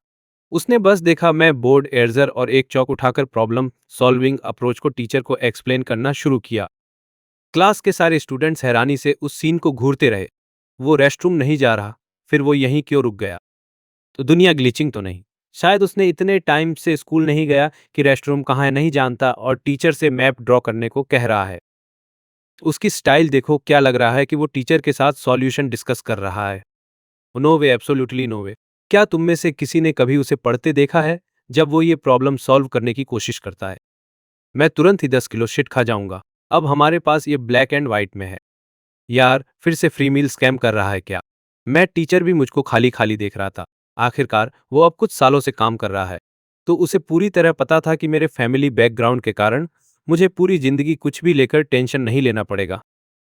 जब तक मैं क्लास में दूसरे स्टूडेंट्स को करप्ट नहीं करता और क्लास ऑर्डर नहीं बिगाड़ता, वो बस मुझे छोड़ देगा। तो पर उसने कभी नहीं सोचा था कि वो छात्र जो या स्कूल नहीं आता या आते ही सो जाता, असल में उसे पढ़ा रहा था। ये पूरी तरह स्यूरियल था। मैं बोर्ड पे खड़ा था, थोड़ा सा प्रॉब्लम का अप्रोच समझा रहा था। मैंने सिर घुमाकर टीचर को देखा और पता चला कि वो ध्यान नहीं दे रहा था। फिर मैं 2 बार खांसी की और टीचर को लेक्चर दिया। क्लास में ध्यान नहीं देना, बस वहीं बैठा डेडी ड्रीमिंग कर रहा था। क्या यही मैं तुम्हें सिखाता हूँ? एक आदमी 1 मिनट बर्बाद करता है, 30 से ज़्यादा लोग वाली क्लास का मतलब है 30 मिनट से ज़्यादा टाइम बर्बाद हो रहा है। तो तुम मुझे किस लिए देख रहे हो? क्या प्रॉब्लम मेरे फेस पर लिखी है? बोर्ड देखो। मेरे शब्द सुनते ही मैथ टीचर को तुरंत भारी प्रेशर महसूस हुआ। तो वो ऐसा लग रहा था जैसे क्लास में कोई स्टूडेंट ध्यान नहीं दे रहा हो। उसका पुराना चेहरा लाल हो गया और तुरंत बोर्ड की तरफ देखा। मैंने 2 ऑक्सिलरी लाइंस ड्रॉ की। फिर मैंने देखा कि मैथ टीचर अभी भी बोर्ड को जोर से देख रहा था। तो मैं बर्दाश्त नहीं कर सका। तुम बोर्ड को किस लिए देख रहे हो? क्या बोर्ड खुद ही तुम्हें सॉल्यूशन के स्टेप सिखा सकता है? मेरी तरफ देखो। एक्सप्लेनेशन खत्म करने के बाद मैंने चौक फेंक दिया, गीले टॉवल से हाथ पोंछे और गहरी सांस ली। वो तू सच में उन सभी टीचर बैचों में सबसे बुरा है जिनको मैंने कभी पढ़ाया है। तो मेरी बात सुनकर टीचर का एक्सप्रेशन थोड़ा अजीब हो गया। उसको लगा कि मेरे शब्द अजीब तरह से फेमिलियर लग रहे हैं। उसने गला खारिज किया। मेरा मानना है कि तुम सब मेरे जितने ही सरप्राइज्ड हो। स्टूडेंट गुस्यांग बेई बिल्कुल वैसा नहीं है जैसा तुम सोचते हो। ना लाजी है, ना पढ़ाई में इंटरेस्टेड। इस प्रॉब्लम से मैं उसकी साइलेंट एफर्ट्स देख सकता हूँ। लियांग वानवान भी सरप्राइज में अपना हेड टर्न करके देखी। शुरू में उसे गुशियांग बई पसंद नहीं था क्योंकि वो फैमिली के पैसे पर डिपेंड करता था, अनएजुकेटेड और लेजी था। लेकिन अब लगता है कम से कम मैथ्स में अगर वो एग्जाम्स को सीरियसली लेगा तो उसके स्कोर स्लो नहीं होंगे। अकादमिक अचीवमेंट एक ही दिन में इम्प्रूव नहीं हो सकता। तो मैं भी अभी अभी गु किंगहैन के साथ इंट्रूड हुआ हूँ। उसने पहले चुपके से उसके लिए बहुत एफर्ट किया होगा और बहुत साइलेंट एफर्ट डाला होगा। उसने अपनी डेस्क पर 2 स्टीम्ड बंस देखे और अनकॉन्शियसली सॉफ्टी साइड ली। अगर मुझे पता होता तो मैं झू शेंगबेई का बैग एक्सेप्ट कर लेता और बस उसके साथ एक मील खा लेता। क्लास के एंड में बेल बज गई। प्लीज जिमलियांग वानवान की डेस्क पर रन किया। उसने उसकी वाटर बॉटल उठाई। उसके लिए वाटर गेट करने की इंटेंशन से पहले मैं ही वो था जिसने ये सब किया। तो लियांग वानवान ने अपने सामने ली जिमू को देखा। वो मेरे जितना हैंडसम नहीं था। उसके ग्रेड्स बस एवरेज थे, खास तौर पर पिछले 2 दिन। उसने उसे इशारा किया कि गु शियांगबे ने उसका बैग वापस ले लिया है, पर उसने बिल्कुल कोई रिएक्शन नहीं दिखाया। अलियांग वानवान अनजाने में सिर हिलाया। ली जिमू, अब से मैं अपना पानी खुद लूंगा। वो खड़ी हुई और वाटर बॉटल वापस छीन ली। अब पानी लेने जाने से पहले वो मेरे सामने आकर थोड़ा टहला और मेरे लिए भी पानी लाने की कोशिश की ताकि उन दोनों के बीच रिलेशनशिप आसान हो जाए। पर जब मैं स्कूल जाता हूं तो वाटर बॉटल की बात ही भूल जाता हूं। मैं तो किताबें भी नहीं लाता। गुंग हान बिल्कुल कैटनिप पर छोटे बिल्ली जैसा था। क्लास खत्म होते ही उसने मेरी कमर कसकर पकड़ी और मेरे साथ नजदीक से चिपक गई। मैं तो इसको नहीं सोचा था। तुम कब से मेरी पीठ पीछे चुपके से पढ़ाई कर रहे हो? चेंग युआन ने इम्प्रेस्ड होकर कहा। मेरा भाई सुपर अद्भुत है। गुगू किंग हान ने भी बीच में बोल दिया। तो मैं गुकिंग हान के छोटे लहसुन के टॉप नॉट के साथ खेल रहा था और शायद ये लड़की डर रही थी कि लियांग वन वन मुझे चुरा लेगा। इसीलिए वो मुझे इतनी कसकर गले लगा रही थी और छोड़ नहीं रही थी। हम दोनों पहले ही गले लगते हुए सो गए थे। अब यहाँ बैठकर गले लगते हुए मुझे ये ज्यादा अचानक नहीं लगा। ट्रांसमिग्रेशन से पहले मैं पहले से ही थोड़ा टॉप स्टूडेंट था। और कॉलेज के दौरान मैं एक टाइम ट्यूटरिंग सेंटर भी काम करता था। मैंने शुरू में ग्रेजुएशन के बाद ट्यूटरिंग सेंटर में काम करने का प्लान बनाया था, लेकिन मैं नहीं सोच पाया था कि कॉलेज से ग्रेजुएट होते ही पूरी इंडस्ट्री गायब हो जाएगी। मैंने गुकिंग हान के छोटे सिर हल्का तत्पा किया और मुस्कुराते हुए कहा, यही तो है जब तुम अपने माहौल से इन्फ्लुएंस हो जाते हो। तुम सोचते हो मैं और वो क्या कर रहे हैं। तो ज्ञान हाई कंसंट्रेशन वाली जगह से लो कंसंट्रेशन वाली जगह की ओर फ्लो करता है। मैं अभी पढ़ रहा हूँ। फैटी ने जीभ क्लिक की और जोर से सिर हिलाया। मैं तुम्हें एक्सपोज भी नहीं करूंगा। तो तुम सिस्टर कॉम्प्लेक्स की फ्रीक हो। गु किंग हान पूरे ग्रेड में फर्स्ट है। शायद उसने अंदाजा लगाया कि गु किंग हान मुझे प्राइवेटली ट्यूटर कर रहा है। अगर उसके पास ऐसी क्यूट छोटी बहन होती जिसे पढ़ा सके तो उसे लगता कि वो भी कर सकता है। तो थोड़ी देर गले लगने के बाद गुकिंग हान ने छोड़ दिया और अभी अभी बांटे गए मैथमेटिक्स टेस्ट को करने लगा। आज रात एक बड़ा इवेंट है। मुझे सिस्टर युआन से सही तरीके से कंसल्ट करना है। तो मैं इस होमवर्क के ढेर को अपनी पढ़ाई में इंटरफेयर नहीं करने दूंगा। सुबह में मैं आधा जागा हुआ था। हाई स्कूल लाइफ को फिर से जीना बहुत रेयर था। देखा कि मैंने कोई किताब नहीं लाई। गुकिंग हान ने हमारी 2 कुर्सियों को एक साथ पुश कर दिया। क्लास के दौरान हम दोनों प्रैक्टिकली एक साथ फंसे रहे। भले ही टीचर की लेक्चर बहुत अच्छी थी, मैं बार बार डिस्ट्रैक्ट हो जाता था किसी और इश्यू के बारे में सोचते हुए। कल जुकिंग हान ने मेरे बाथरूम में शॉवर लिया। हमने एक ही बॉडी वॉश और शैम्पू यूज किया। तो फिर क्यों क्या गुकिंगहैन की खुशबू इतनी तक टिकी रही? मैं समझ नहीं पाया, बिल्कुल ही समझ नहीं आया। आखिरकार स्कूल खत्म होने की बेल बज गई। मैंने एक लंबा जम्हाई ली। खाने का टाइम है। जैसे ही मैं अकादमिक बिल्डिंग से नीचे आया, कैंटीन वाले अंकल लियू को एक छोटी के साथ सीढ़ी के साथ की एंट्री पर खड़ा देखा। तो उस छोटी लड़की के बाल दो पोनीटेल में थे, बड़ी गोल आंखें और गोल मटोल चेहरा था। वो एक नाजुक पोर्सलिन डॉल जैसी लग रही थी। तो नीचे आ रहे सारे छात्र भी उसे देखे बिना नहीं रह पाए। मैंने अंकल लियू की ओर देखा और मैं नीचे झुका और धीरे से छोटी लड़की के गाल को चुटकी से दबाया। वो पुडिंग जितना नरम था, मुझे बहुत पसंद आया। छोड़ना ही नहीं चाहता था। जिया जिया, बहुत टाइम हो गया मिलके। तो मैं हंसते हुए बोल आई, थैंक्स भाई। जिया जिया ने अपनी बाएं मेरी गर्दन पर लपेटी और गाल पर एक चुंबन दिया। अजीचिंग हान का एक्सप्रेशन तुरंत बदल गया। वो पफ करके गाल फुला ली, पर फिर याद आया कि ये छोटी लड़की सिर्फ 6-7 साल की है और शायद वो भाई के लिए उससे मुकाबला नहीं कर पाई, इसलिए वो डिफ्लेट हो गई। मैंने जिया जिया को उठाया और अंकल लियू की ओर देखा। तो मैं हंसते हुए आसपास के लोगों से बोला, आज तो हम लोग ट्रीट वाले मूड में हैं। अंकल लियू तो पूरी तैयारी के साथ आया होगा। अंकल लियू शर्माते हुए मुस्कुराया। वो अभी भी सोच रहा था कि कैसे मुझे कैंटीन में खाने के लिए इनवाइट करे। कल दोपहर उसने मेरा मैसेज जियान चेंगनो के प्राइमरी स्कूल में ले गया और एडमिशन्स ऑफिस के टीचर को ढूंढा। टीचर को प्रिंसिपल से इंस्ट्रक्शन मिलने के बाद उसने कहा कि आज दोपहर जाया जाया को एंट्रेंस एग्जाम के लिए ले आओ, ताकि उसे इस तरह टेस्ट देने का मौका मिल सके। वो महीनों से इधर उधर भागता रहा, लेकिन कोई सफलता नहीं मिली। आखिरकार मेरी एक ही लाइन ने सब सॉल्व कर दिया। उसके पास और कोई स्पेशल स्किल नहीं थी और सिर्फ थोड़ी बहुत कुकिंग स्किल थी, इसलिए वो मुझे एक बढ़िया फूड ट्रीट देना चाहता था। जियांग शान को छोटी लड़कियों से कोई रेजिस्टेंस नहीं था। वो मेरे पास आई विनती करते हुए मुझे उसे पकड़ने दे। जिया जिया अजनबियों से थोड़ा शाय थी, मेरे गले को कस के पकड़ ली और पीछे मुड़ गई। और थोड़ा एम्बारासिंग था, लेकिन जियांग शान ने हार नहीं मानी। तो उसने स्नैक्स निकाले और जिया जिया को लुभाने की कोशिश की। अगू किंगहान ने देखा कि मेरे दोनों हाथ व्यस्त हैं, फिर से चुपचाप सुल्किंग करने लगी। मैंने उसे एक पल पकड़ा, फिर जिया जिया को नीचे रखकर उसका हाथ थामा। तो गु किंगहान बहुत फास्ट थी, तुरंत ही अपने आर्म को मेरे दूसरे आर्म से लिंक कर दिया। जियांग शान ने स्नैक्स से उसे लुभाया और जिया जिया का हाथ थामने में भी सफल रही। दूसरे हाथ से चेंग युआन ने सामने देखी गई 4 लोगों की हार्मोनियस फैमिली को देखा और साइड किया। मैं लवर्स को नहीं ईर्ष्या करता, ना ही इमॉर्टल्स को। तो मैं सिर्फ ब्रदर बई को रोज ईर्ष्या करता हूँ। तुगु किंगहैन ने मेरी बाहों को गले लगा दिया। तो उसने सिर घुमाकर जिया जिया को देखा और महसूस किया कि वो छोटी बच्ची वाकई में बहुत क्यूट निकली। तो उसने जिज्ञासु होकर मेरी ओर देखा और पूछा, ब्रा, भविष्य में तुम्हें कितने बच्चे चाहिए? बोलते बोलते उसने एक हाथ से अपना पेट भी पकड़ लिया। मैंने जिया जिया को देखा, बाहें चढ़ा ली और कहा, जितने भी चाहूं।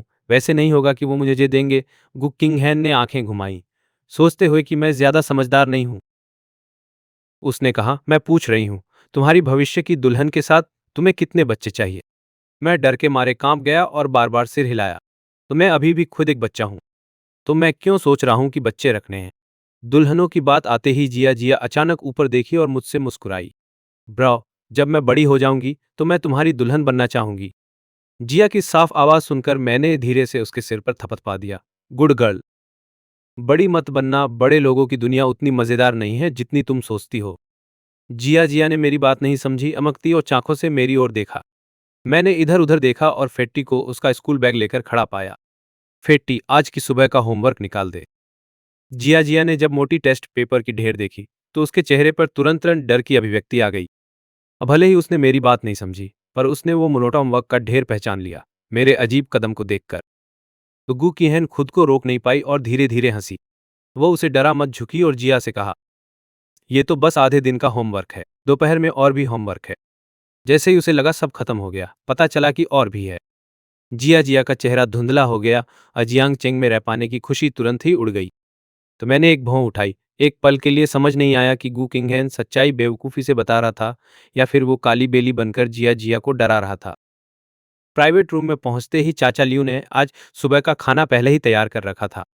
8 डिशेस परोसने में सिर्फ 20 मिनट से थोड़ा ज़्यादा ही लगा। इतनी सारी डिशेस के साथ वे ज़रूर ही सब नहीं खा पाएंगे। मैंने चाचा लियू को हमारे साथ बैठकर खाने के लिए बुलाया। मैंने प्रिंसिपल हुआंग डेरन को भी बुलाया, मुख्य तौर पर कल्ट सोशल एटिकेट के लिए। प्रिंसिपल हुआंग प्राइवेट रूम में अंदर आए और जिज्ञासापूर्वक पूछा, अगू साहब, आपके विषय के टीचर्स ने बताया कि आपने यूनिवर्सिटी लेवल के मैथ टेस्ट का आखिरी सवाल सॉल्व कर दिया। तो ये पूरी तरह से प्रिंसिपल की समझदार लीडरशिप और सभी टीचर्स की डेडिकेटेड पढ़ाई की वजह से है कि मैं ये छोटा अचीवमेंट कर पाया। ज़्यादा बात नहीं है, ज़्यादा बात नहीं, मैं गर्व से कहा, जबकि उसे पता था कि मैं बस मजाक कर रहा हूँ। हुआंग डेरन फिर भी बहुत खुश महसूस कर रहे थे, तो उन्होंने भी मुझे फ्लैटर किया। ये भी गु साहब की मेहनती कोशिशों का नतीजा है। लंच के दौरान मैं माहौल को लिवे कर रहा था, प्रिंसिपल भी मौजूद थे, फिर भी माहौल बिल्कुल अजीब नहीं था, बस जिया जिया को छोड़कर, जो अपने भविष्य के होमवर्क के पहाड़ को लेकर पूरी तरह पैनिक में थी। बाकी सब बहुत खुश थे। इस लंच की वजह से उनका मूड सुपर चीयर्सी हो गया। तो बेचारा जिया जिया मीठी खट्टी श्रिम्प बॉल चबाते हुए आसपास सबके हंसते और बात करते देख रहा था। उसको बस इस वक्त थोड़ा शोर लग रहा था। उसका गोल मटोल हाथ माथे पर रखकर उसने धीरे धीरे एक सॉफ्ट सिस लिया। क्या ये बड़े होने की उदासी हो सकती है? लंच के बाद मैं मैक्लारेन को स्कूल से बाहर ले गया। जैसे हमेशा मैं पहले शियान युवान के घर गया, लियू शियांग को उसकी एक्यूपंक्चर ट्रीटमेंट देने के बाद। तो फिर मैं पास के बड़े शॉपिंग मॉल तक ड्राइव किया। बुजुर्ग मिस्टर सी जान को अस्पताल से डिस्चार्ज किया जा रहा है। वैसे भी मुझे जश्न का गिफ्ट तैयार करना पड़ेगा कि मैंने पहले कहा था कि मैं बुजुर्ग के लिए एक छोटा लेदर वीप तैयार करूंगा। मैं अभी तक वो लेदर वीप नहीं ढूंढ पाया हूं। पिछले कुछ दिनों से मैं इसे ढूंढ रहा हूं। और सिर्फ इतना है कि ऑनलाइन जो मॉडल मैंने देखे, पूरे जीवन में कई जंगों से गुजर चुके बुजुर्ग के लिए, मुझे डर है कि वो इसे स्वीकार नहीं करेंगे। भले ही लेदर वेप नहीं मिला, कुछ बछड़े की चमड़े की बेल्ट्स का इंतजाम करना भी काफी रहेगा।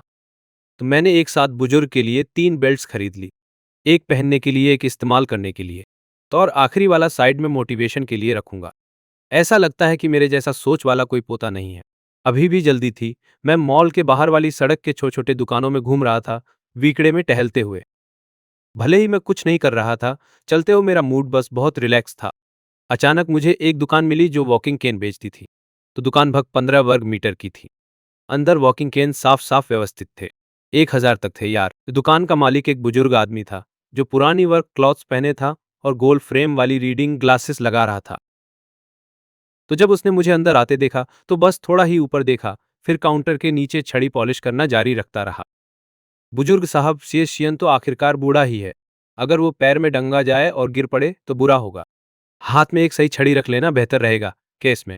ये डिस्चार्ज गिफ्ट के तौर पर भी एकदम फिट रहेगा। मैंने शीझे की ऊंचाई का अंदाजा लगाया और सच्ची में एक सही छड़ी चुनी।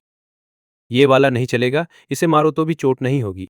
ये वाला भी ठीक नहीं है, अगर टूट गया तो बड़ा अफसोस होगा। ये एकदम सही है। मैंने ऊंचाई लंबाई एकदम फिट थी। हैंड स्मूथ लगा, स्विंग करते समय झंकार जैसी आवाज आती थी। मैंने एक ही टाइप की 3 छड़ियां लीं, ताकि अगर बुजुर्ग ने एक तोड़ दी तो तुरंत रिप्लेसमेंट न मिले तो भी पास में हो। मैं गिफ्ट्स को जियांगचिंग पारंपरिक चीनी औषधि अस्पताल ले आया।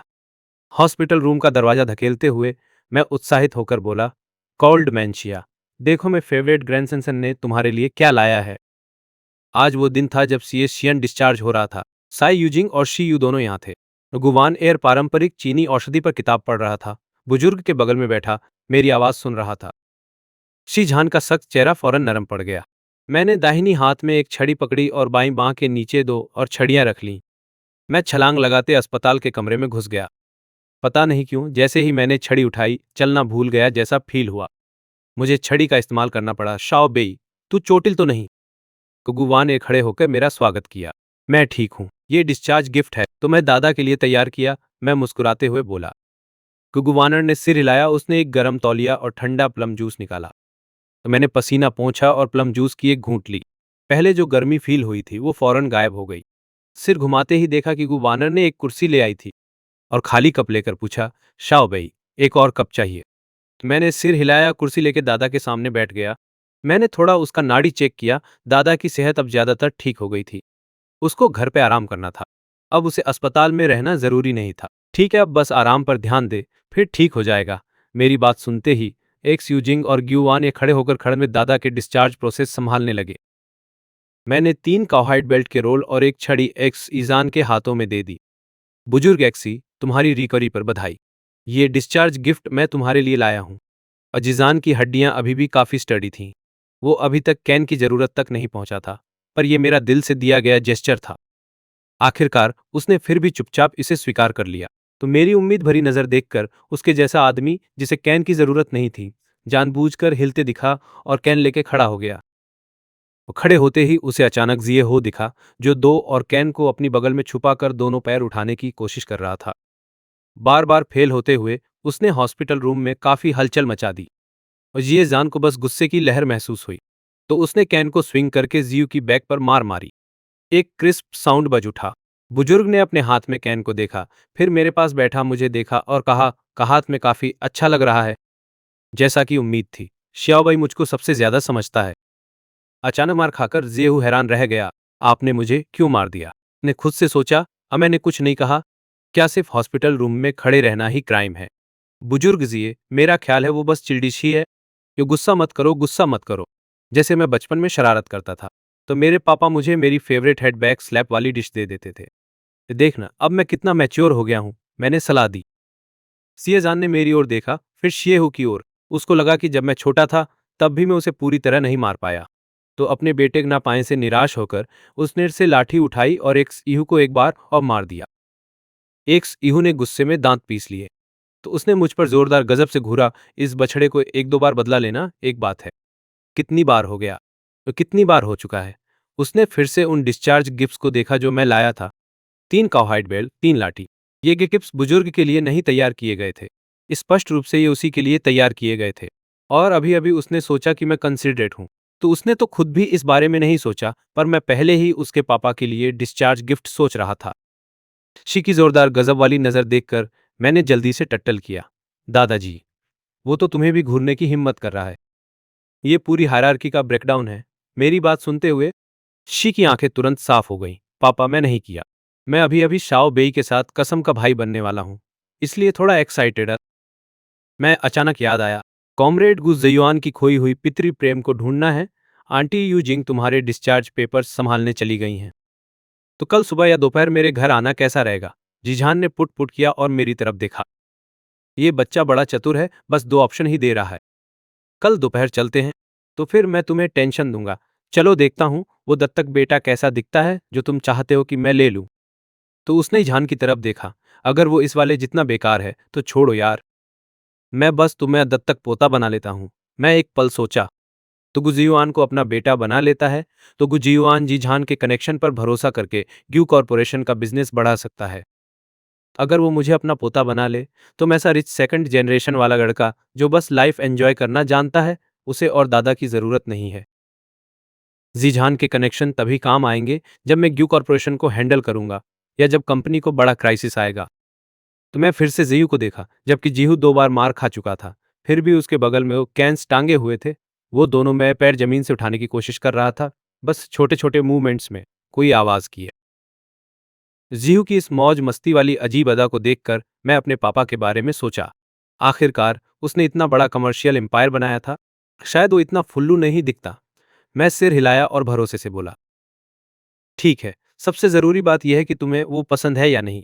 कि देखते हुए कि मैं अपने अपने पापा में इतना कॉन्फिडेंट हूं, जीझान भी जिज्ञासु हो गया कि मेरा पापा किस तरह का इंसान है। इन पिछले कुछ दिनों में जब भी वो अक्सर डॉ के साथ चैट करता था, गुगू ने मेरे फैमिली सिचुएशन के बारे में काफी कुछ सीखा। गु परिवार की 6 बेटियों में चौथी बेटी गु शूटिंग को छोड़कर जो सामान्य और नॉन इम्प्रेसिव थी, बाकी 5 बेटियां अपनी फील्ड में सबसे टॉप थीं। भले ही गुकिंगैन, जो अभी अभी वापस लाया गया था, कि अकादमिक परफॉर्मेंस बहुत बढ़िया थी। मेरे बारे में बात करूं तो मैं गु परिवार का बायोलॉजिकल बेटा नहीं हूं, पर मेरे शब्द और एक्शन कभी कभी भरोसेमंद नहीं होते। पर वो हमेशा उस टाइम को याद करता था जब गुसियांगबे ने उसके और एक गार्ड की फोटो ली थी। जो तुमने कहा वो बिल्कुल सही है, तुम्हारी जनरेशन की लड़ाई के बिना आज की शांति और समृद्धि नहीं होती। वैसे उन दिव्य मेडिकल स्किल्स की बात ही ना करें, बस इतना सीधा साधा नैतिक मूल्य होना ही पहले से ही उस पर गहरा इंप्रेशन छोड़ गया है। गू फैमिली के बच्चों में हर एक बहुत ही आउटस्टैंडिंग है। खड़े होकर यह निश्चित रूप से गू माता पिता की मेहनत का धन्यवाद है, सिवाय गू एक्स वेडिंग के जो परिवार की एजुकेशन में छूट गया। गू वेनर और एक्स यू जिंग हॉस्पिटल रूम में वापस आए।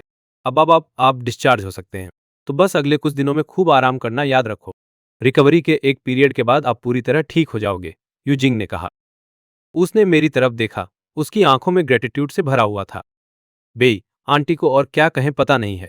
इस बार मुझे सच में तुम्हारा थैंक्स कहना है। 2 दिनों में शुआंगसू भी जियांगचेंग आ रहा है, कि तुम युवा लोग एक दूसरे को अच्छी तरह जानो। साओ बेई अभी भी जवान है, वो अपनी पढ़ाई के एक क्रूशियल स्टेज पर है। दुगु वेनर ने सिचुएशन देखी और तुरंत इंटरजेक्ट किया। उसी झेन ने भी हेड हिलाया।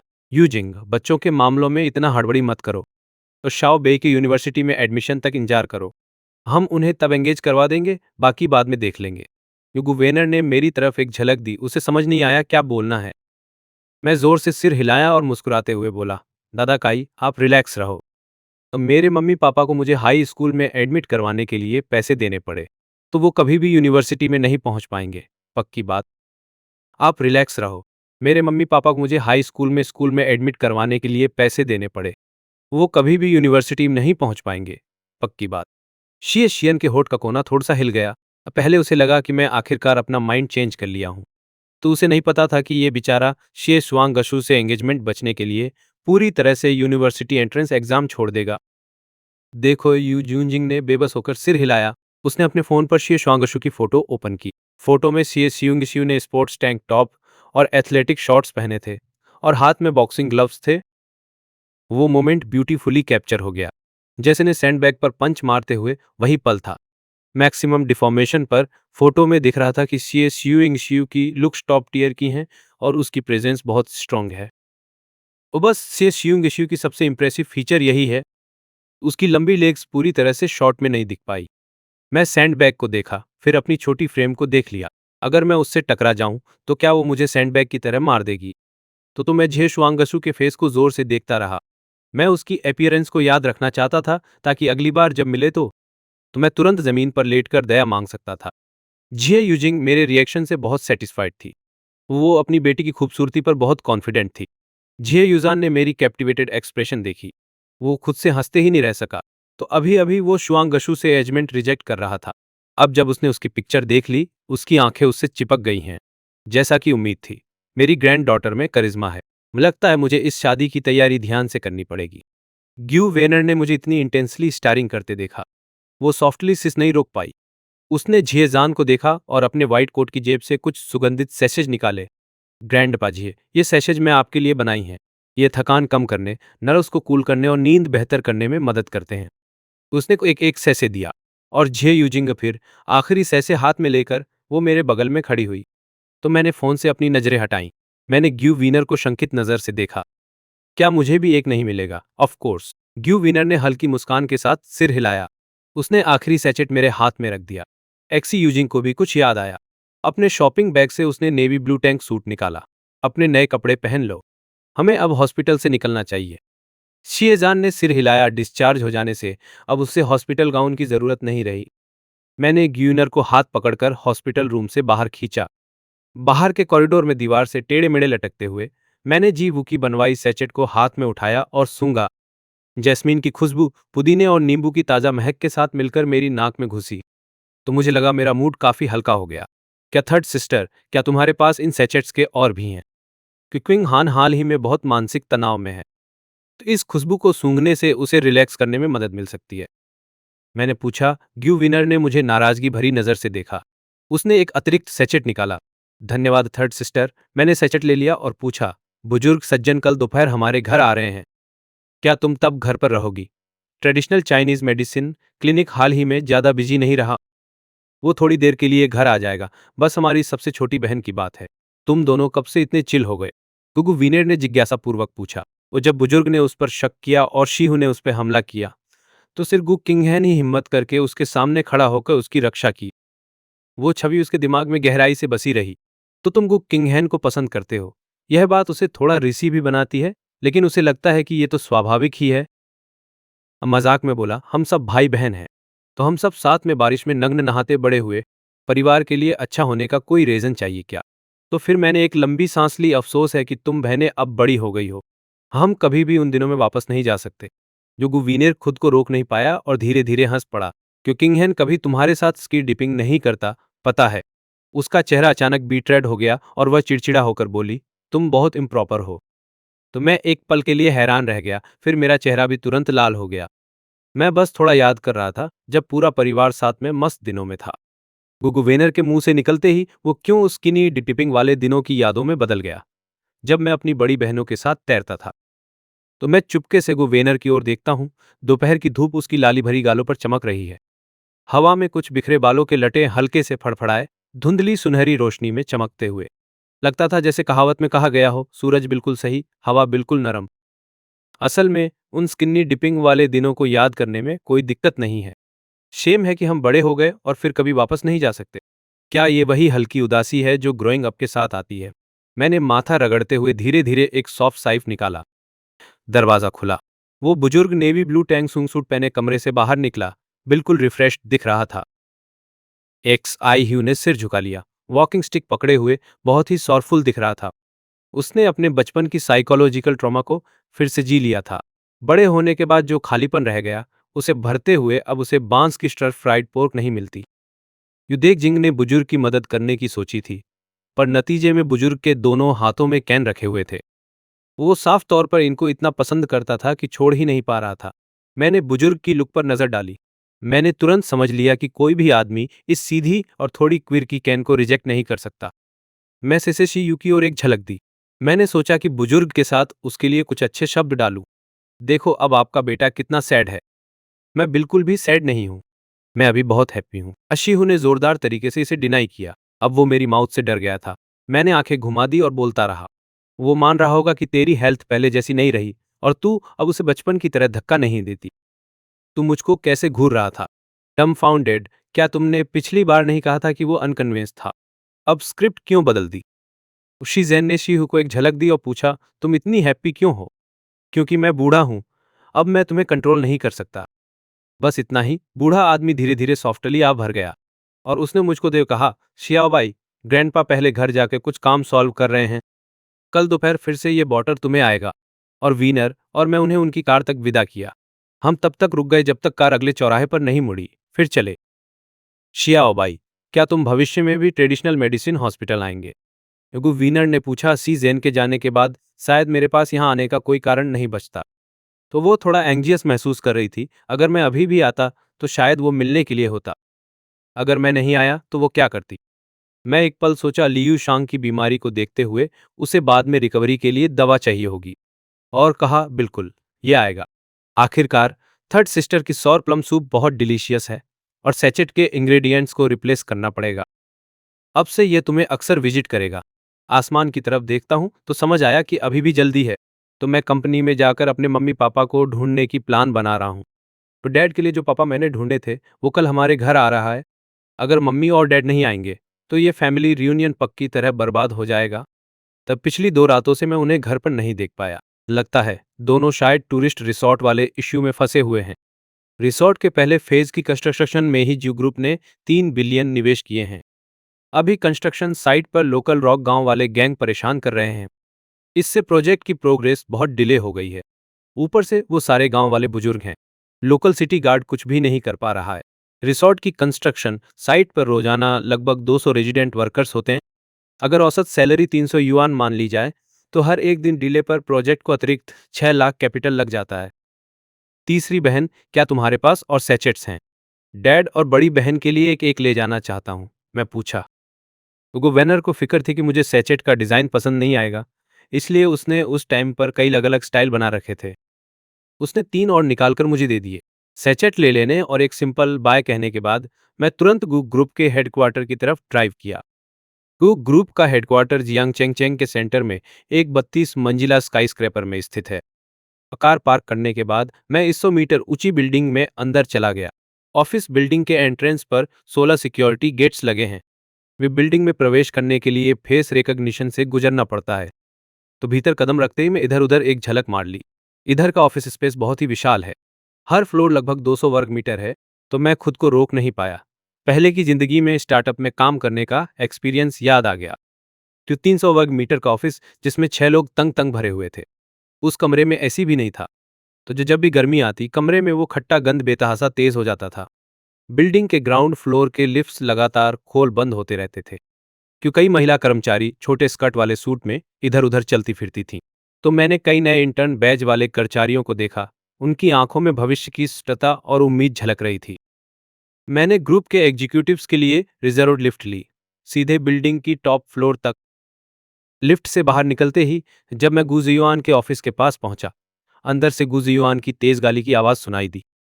मैंने तुम सबको इतना टाइम दिया, अब तक तुमने क्या किया? यार, तुमने बस एनालिसिस रिपोर्ट दी, जिसमें लिखा था कि हमें उन काउंटर्स को और कितना पैसा देना है। अकाउंट्स पहले ही साइन हो चुके हैं और वो बस वहीं बैठे हैं अपनी प्राइस बताते हुए, और तुम लोग वाकई मान गए।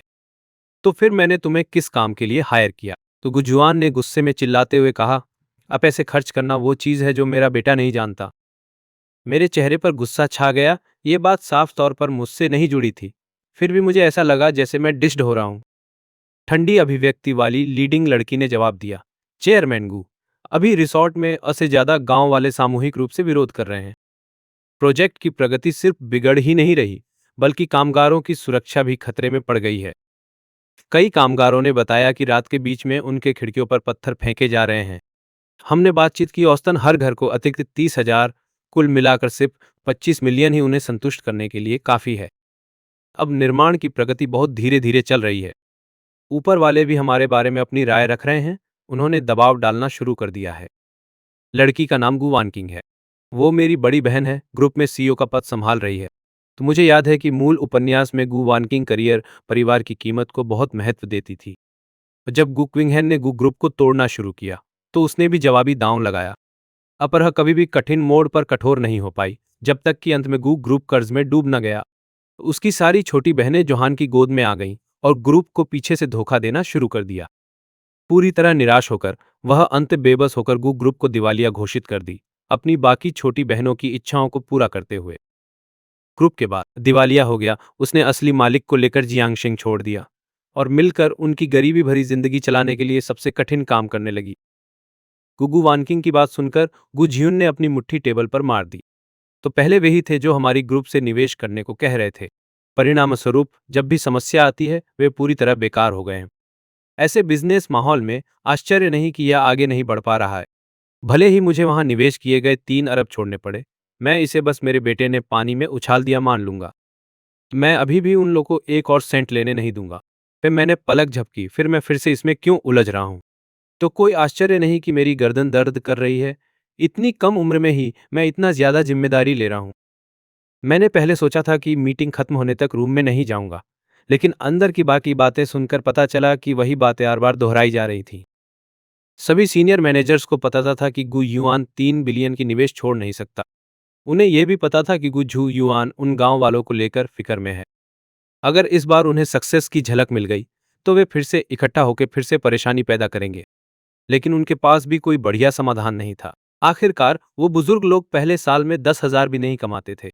अब कुछ महीने तक परेशानी पैदा करके वे कई सालों की कमाई कर सकते हैं। वो बुजुर्ग लोग भी जानते थे कि वे बूढ़े हैं।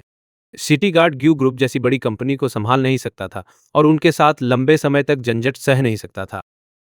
उनके पास सिर्फ समझौता ही बचा। डार्क लुक वाले चेहरे से मैंने मीटिंग रूम का दरवाजा धकेल कर खोला। मैंने गुजियान की ओर देखा और पूछा, अपापा, सुना है मैंने कई बिलियन खर्च कर दिए हैं। झू झियुयान, जो गुस्से में था, तुरंत थोड़ा गिल्ट फील करने लगा। उसने गु वेनकिंग की ओर एक बिनती भरा लुक दिया। बाजी युआनकिंग ने बाकी ओर एक झलक दी। आज की मीटिंग बस यहीं तक, सब लोग आप पहले निकल सकते हैं। तो सब निकलने के बाद गु वेनकिंग मेरे पास आया। वो गुस्से में भाव में चढ़ा के बोली, आज तुम्हें स्कूल में होना नहीं था क्या? तो तुम कंपनी में क्यों आए? वैसे अभी अभी हम मीटिंग में थे। ऐसे ही धक्के मारते हुए बीच में टोकते हो। क्या तुम्हें लगा वो सही था? मैं लज्जित होकर एक मुस्कान दी। तो बस मैं तुम्हें बहुत टाइम से नहीं मिला। बड़ी बहन, माँ पापा भी हाल ही में देर से घर आते हैं, इसलिए मैं कंपनी में क्या चल रहा है देखना चाहता था। तो गो वेन सिंह ने मेरी लापरवाह मुस्कान देखी और दाहिने हाथ से अपनी नाक का पुला रगड़ा। पहले मेरे लिए एक कप कॉफी ले आओ। तो मैं आज्ञाकारी ढंग से सिर हिलाया। कमरे से बाहर जाने से पहले मैंने गु जेयुआन की ओर एक नज़र मारी। ठीक है, बस अपने शब्दों को ध्यान से तैयार करो। कॉफी डालने के बाद मैंने गु वेनर की बनाई सैसे गु वेनसिंग को दे दी। झू वेनसिंग ने सैसे को अपनी नाक के पास लाया और हल्का सा सूंघा। हौले हौले फूलों की खुशबू ने उसकी बेचैनी को शांत कर दिया। तो तुम बाद में माँ को ढूंढने जाने की योजना बना रहे हो, है ना? उसने डेस्क से 2 फाइलें निकाली। ये 2 फाइलें माँ को ले जाओ और उनसे साइन व स्टैंप करवाओ। उसने वेन की ओर एक झलक दी, फिर मेरी ओर देखी। आज के लिए बस इतना ही, जब वापस आओ पढ़ाई पर ध्यान दो। अब माँ पापा बूढ़े होते जा रहे हैं, वे तुम्हें बस ऐसे ही मेसिंग अराउंड करने नहीं दे सकते। मैं इस बड़ी बहन हूं की तौर से सिर हिलाया। ग्रुप की बैंकरप्सी के बाद भी उसने अभी भी असली ओनर को साथ ले लिया। मेरा इंप्रेशन बहुत अच्छा था, जबकि उसकी टोन ठंडी थी। मैं उसके शब्दों में गहरी करुणा महसूस कर सकता था। वजी वैन सिंह ने मेरी एक्सप्रेशन देखी और उसे थोड़ा अजीब पाया। पहले मैं हमेशा उस साथ अधीर रहता था। वह वाकई ऐसा लगा जैसे माँ पापा ने कहा था, बहुत ज्यादा सेंसिबल, तुम दोनों बात करो। कॉफी खत्म करने के बाद उसने अपने डॉक्यूमेंट्स ले लिए और मीटिंग रूम से बाहर निकल गई। मैंने एक चेयर खींची और गू ज़ेयुआन के बगल में बैठ गया। मैंने उसके कंधे पर थपथपाया, डैड, कोई बात नहीं, मैं आखिरकार तुम्हारा बायोलॉजिकल बेटा हूं, तो कई बार ब्लेम लेने में क्या बड़ी बात है ना? गू ज़ेयुआन ने मुझ पर एक नज़र डाली कि वह देखना चाहता कि मैं वाकई ठीक हूं या नहीं। पिछली बार जब हम मसाज के लिए गए थे, मैं लगभग उसके लिए एक पापा को मसाज आउट कर देता। वह भी थोड़ा शेकन था। मैं जारी रहा, देखो आज क्या हुआ, तुम गलत थे। टुमारो, वो जो पापा मैंने तुम्हारे लिए ढूंढा था, वो दोपहर में घर आ रहा है। तो देखो, क्या तू उसे एंटरटेन कर सकते हो? गु जीवन की पीठ, जो गिल्ट से झुकी थी, अचानक तुम्हारे सपनों में सीधी हो गई। मैं कैसे किसी और पापा पा सकता हूं? अगर मैं ऐसा करूं तो तुम्हारे दादाजी मेरे सपनों में मुझे जिंदा जिंदा स्किन कर देंगे, भले ही वो तुम्हारी रिसॉर्ट की समस्या को स्मूथली सॉल्व करने में मदद करे। मैंने पूछा। गुजीवेन पूरी तरह रिफ्यूज करने वाला था, लेकिन उन गांव वालों के लोभी चेहरों को सोचकर वो एक पल के लिए हिचकिचा गया। तो मैं धीरे धीरे साइज किया, कमरेड ओल्डग्यू, तुम्हारी इडियोलॉजिकल अवेयरनेस बहुत लो है। इस दुनिया में से एक पापा ही अच्छा है। बिना पापा वाला बच्चा रोड साइड की खरपतवार जैसा है। तुम मुझे देखो, तुम्हें क्यों लगता है कि मैं इतना हैप्पी और केयरफ्री हो सकता हूँ? क्या ये इसलिए नहीं कि मेरे पास एक अच्छा पापा है? मैंने देखा कि तुम बहुत प्रेशर में हो और मैं तुम्हारी थोड़ी मदद करके वो बर्डन शेयर करना चाहता था। इसीलिए मैंने तुम्हारे लिए एक पापा ढूंढा। मैं जो भी करता हूँ वो सब तुम्हारी भलाई के लिए है। तो तुम मेरी काइंडनेस की कदर क्यों नहीं कर पाते? कि क्या तुम्हारा अपना बेटा तुम्हें हानि पहुंचा सकता है? गुगुजियुआन के कॉन्फ्लिक्टेड एक्सप्रेशन को देखकर मैं जारी रहा। वैसे, क्या तुम्हें लगता है कि वो तुम्हें बेटा बनाने के लिए एगर है? वो सिर्फ तुम्हें एक चांस दे रहा है मेरे रिस्पेक्ट के कारण। क्या तुम्हें पता है कि मैंने तुम्हारे लिए एक सुइटेबल पापा खोजने में कितना एफर्ट लगाया, ताकि तुम्हारी उम्र में तुम अभी भी दूसरों से कंपेयर हो सको? मुझे खुद को सैक्रिफाइस करके उस बूढ़े आदमी का ग्रैंडसन बनना पड़ा। तो मैं तो लगभग उसकी ग्रैंडडॉटर से शादी करने वाला था। तुम्हें पता है मैं तुम्हारे लिए कितना मेहनत किया था सही पापा ढूंढने में, तो ताकि तुम्हारी उम्र में भी तुम अभी भी दूसरों से कंपेयर हो सको। मुझे खुद को सैक्रिफाइस करना पड़ा उस बूढ़े आदमी का ग्रैंडसन बनने के लिए। मैं तो लगभग उसकी ग्रैंडडॉटर से शादी करने वाला था। गुगुजवान के मुंह का कोना थरथरा गया। मुझे फेस देने के लिए वो शायद कोई इंपॉर्टेंट नहीं है, ऊपर से वो अपनी ग्रैंडडॉटर की शादी में इतना जल्दी में है। शायद वो गू फैमिली की पावर से जुड़ने की कोशिश कर रहा है, पर चूंकि उसने पहले ही उस व्यक्ति को इनवाइट कर दिया है, कम से कम एक बार तो मिलना चाहिए। चाहे हेल उस रात मुझे स्टिक से मार दे या बेल्ट से व्हिप करे। उसने हाँफते बेबस सिर हिलाया। वो गुजी युआन को कंफर्म करने के बाद थोड़ा घर जाएगा। मैंने डॉक्यूमेंट्स ले लिए और जियांग जियू को ढूंढने चला गया। जियांग जियू का ऑफिस फाइनेंस डिपार्टमेंट में 20वीं मंजिल पर था। आउटसाइडर्स को फाइनेंस डिपार्टमेंट में कैजुअली एंट्री नहीं मिलती, तो मैं बस दरवाजे पर खड़ा होकर 2 बार बुलाया। जियांग जो झटपट दौड़ते हुए आया। आज आज माँ से मिलने का टाइम कैसे मिला? तुम्हें तो स्कूल में होना चाहिए ना। मैंने सिर खुजाया और थोड़ा शर्माते हुए बोला, माँ, 2 रातों से आपको नहीं देखा, इसलिए थोड़ा मिस कर गया। ये रहे वो डॉक्यूमेंट्स जो बड़ी बहन ने मुझे तुम्हें देने को कहा था, और ये सैशेट है जो बड़ी बहन ने मुझे तुम्हें देने को कहा था। बड़ी बहन हाल ही में काम में बहुत व्यस्त रही है, वरना खुद तुम्हें ही देना चाहती। जुजियांग झुए ने धीरे से मेरे सिर को थपथपाया। माँ को तुम्हारी बड़ी बहन की पर्सनालिटी बहुत अच्छी तरह से पता है, तो तुमने जरूर ही उसे इसके लिए परेशान किया होगा, है ना? आर शाओ बाय अभी भी अपने माँ बाप के लिए सबसे कंसिडरेट है। मैं बाएं और दाएं देखता रहा, कोई नहीं दिखा। फिर धीरे से कहा, मैंने जो कमरेड और जीव के लिए पिता ढूंढा था, वह कल दोपहर आ रहा है। थोड़ा घर आ जाने की कोशिश कर, फिर ठीक है। जियांग जियू ने आश्चर्य से मेरी ओर देखा। उसने पहले सोचा था कि मैं सिर्फ मजाक कर रहा हूं। उसने नहीं सोचा था कि मैं वाकई में किसी को बुलाऊंगा।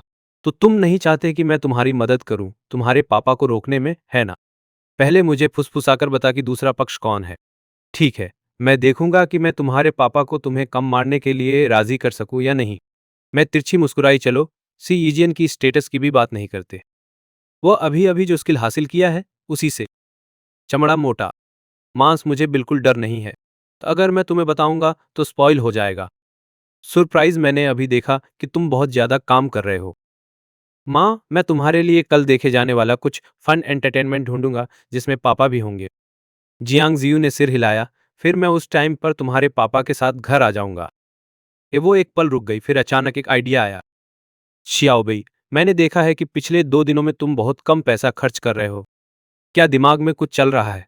मैं अपनी हाल की खर्चों के बारे में सोच रहा था। म्यूज ओनर के कार्ड से किए गए पेमेंट को छोड़कर मैनफोन एक सीफूड फीस्ट एक बार जो गया, और यहाँ तक कि ज्यूस स्वेटिंग के लिए 10.0 इंच गोल्ड भी टॉप अप किया।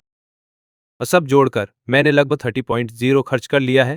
एक हफ्ते में 30.0 इंच कम खर्च किया, और इसे कम माना जा रहा है।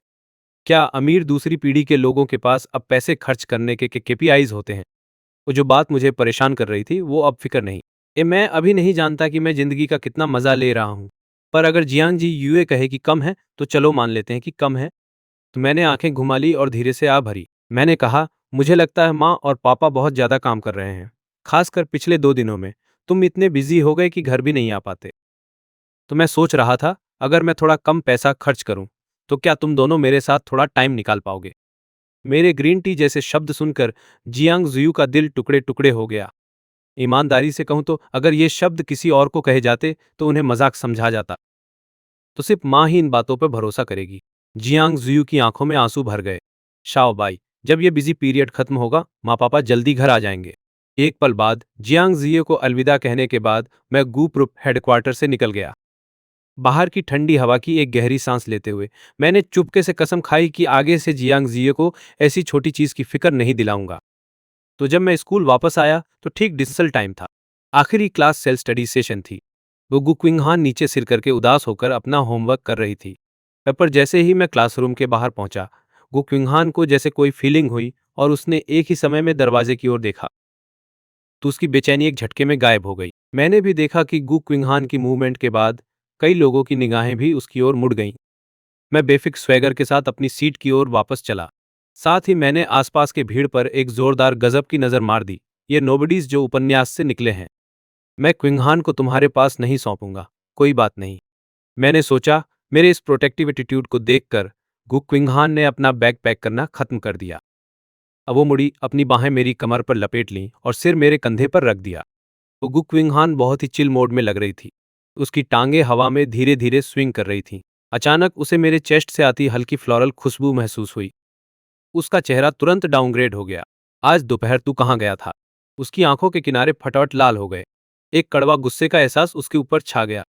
तो उसने पैर पीछे खींच लिए, मेरा हाथ छोड़ते ही डेस्क पर लग गई और हल्के हल्के रोने लगी। तो मैं एक पल के लिए घबरा गया, थोड़ा हक्का बक्का हो गया। क्या अभी मैंने कुछ गड़बड़ कर दिया? क्या अभी मैंने कुछ गड़बड़ कर दिया? मैंने गू क्विंगहेन की बाह को धीरे से हिलाया। पर पुटिंग वाली छोटी बहन को पकड़ना नियर के दिन सुअर पकड़ने से भी ज्यादा मुश्किल है।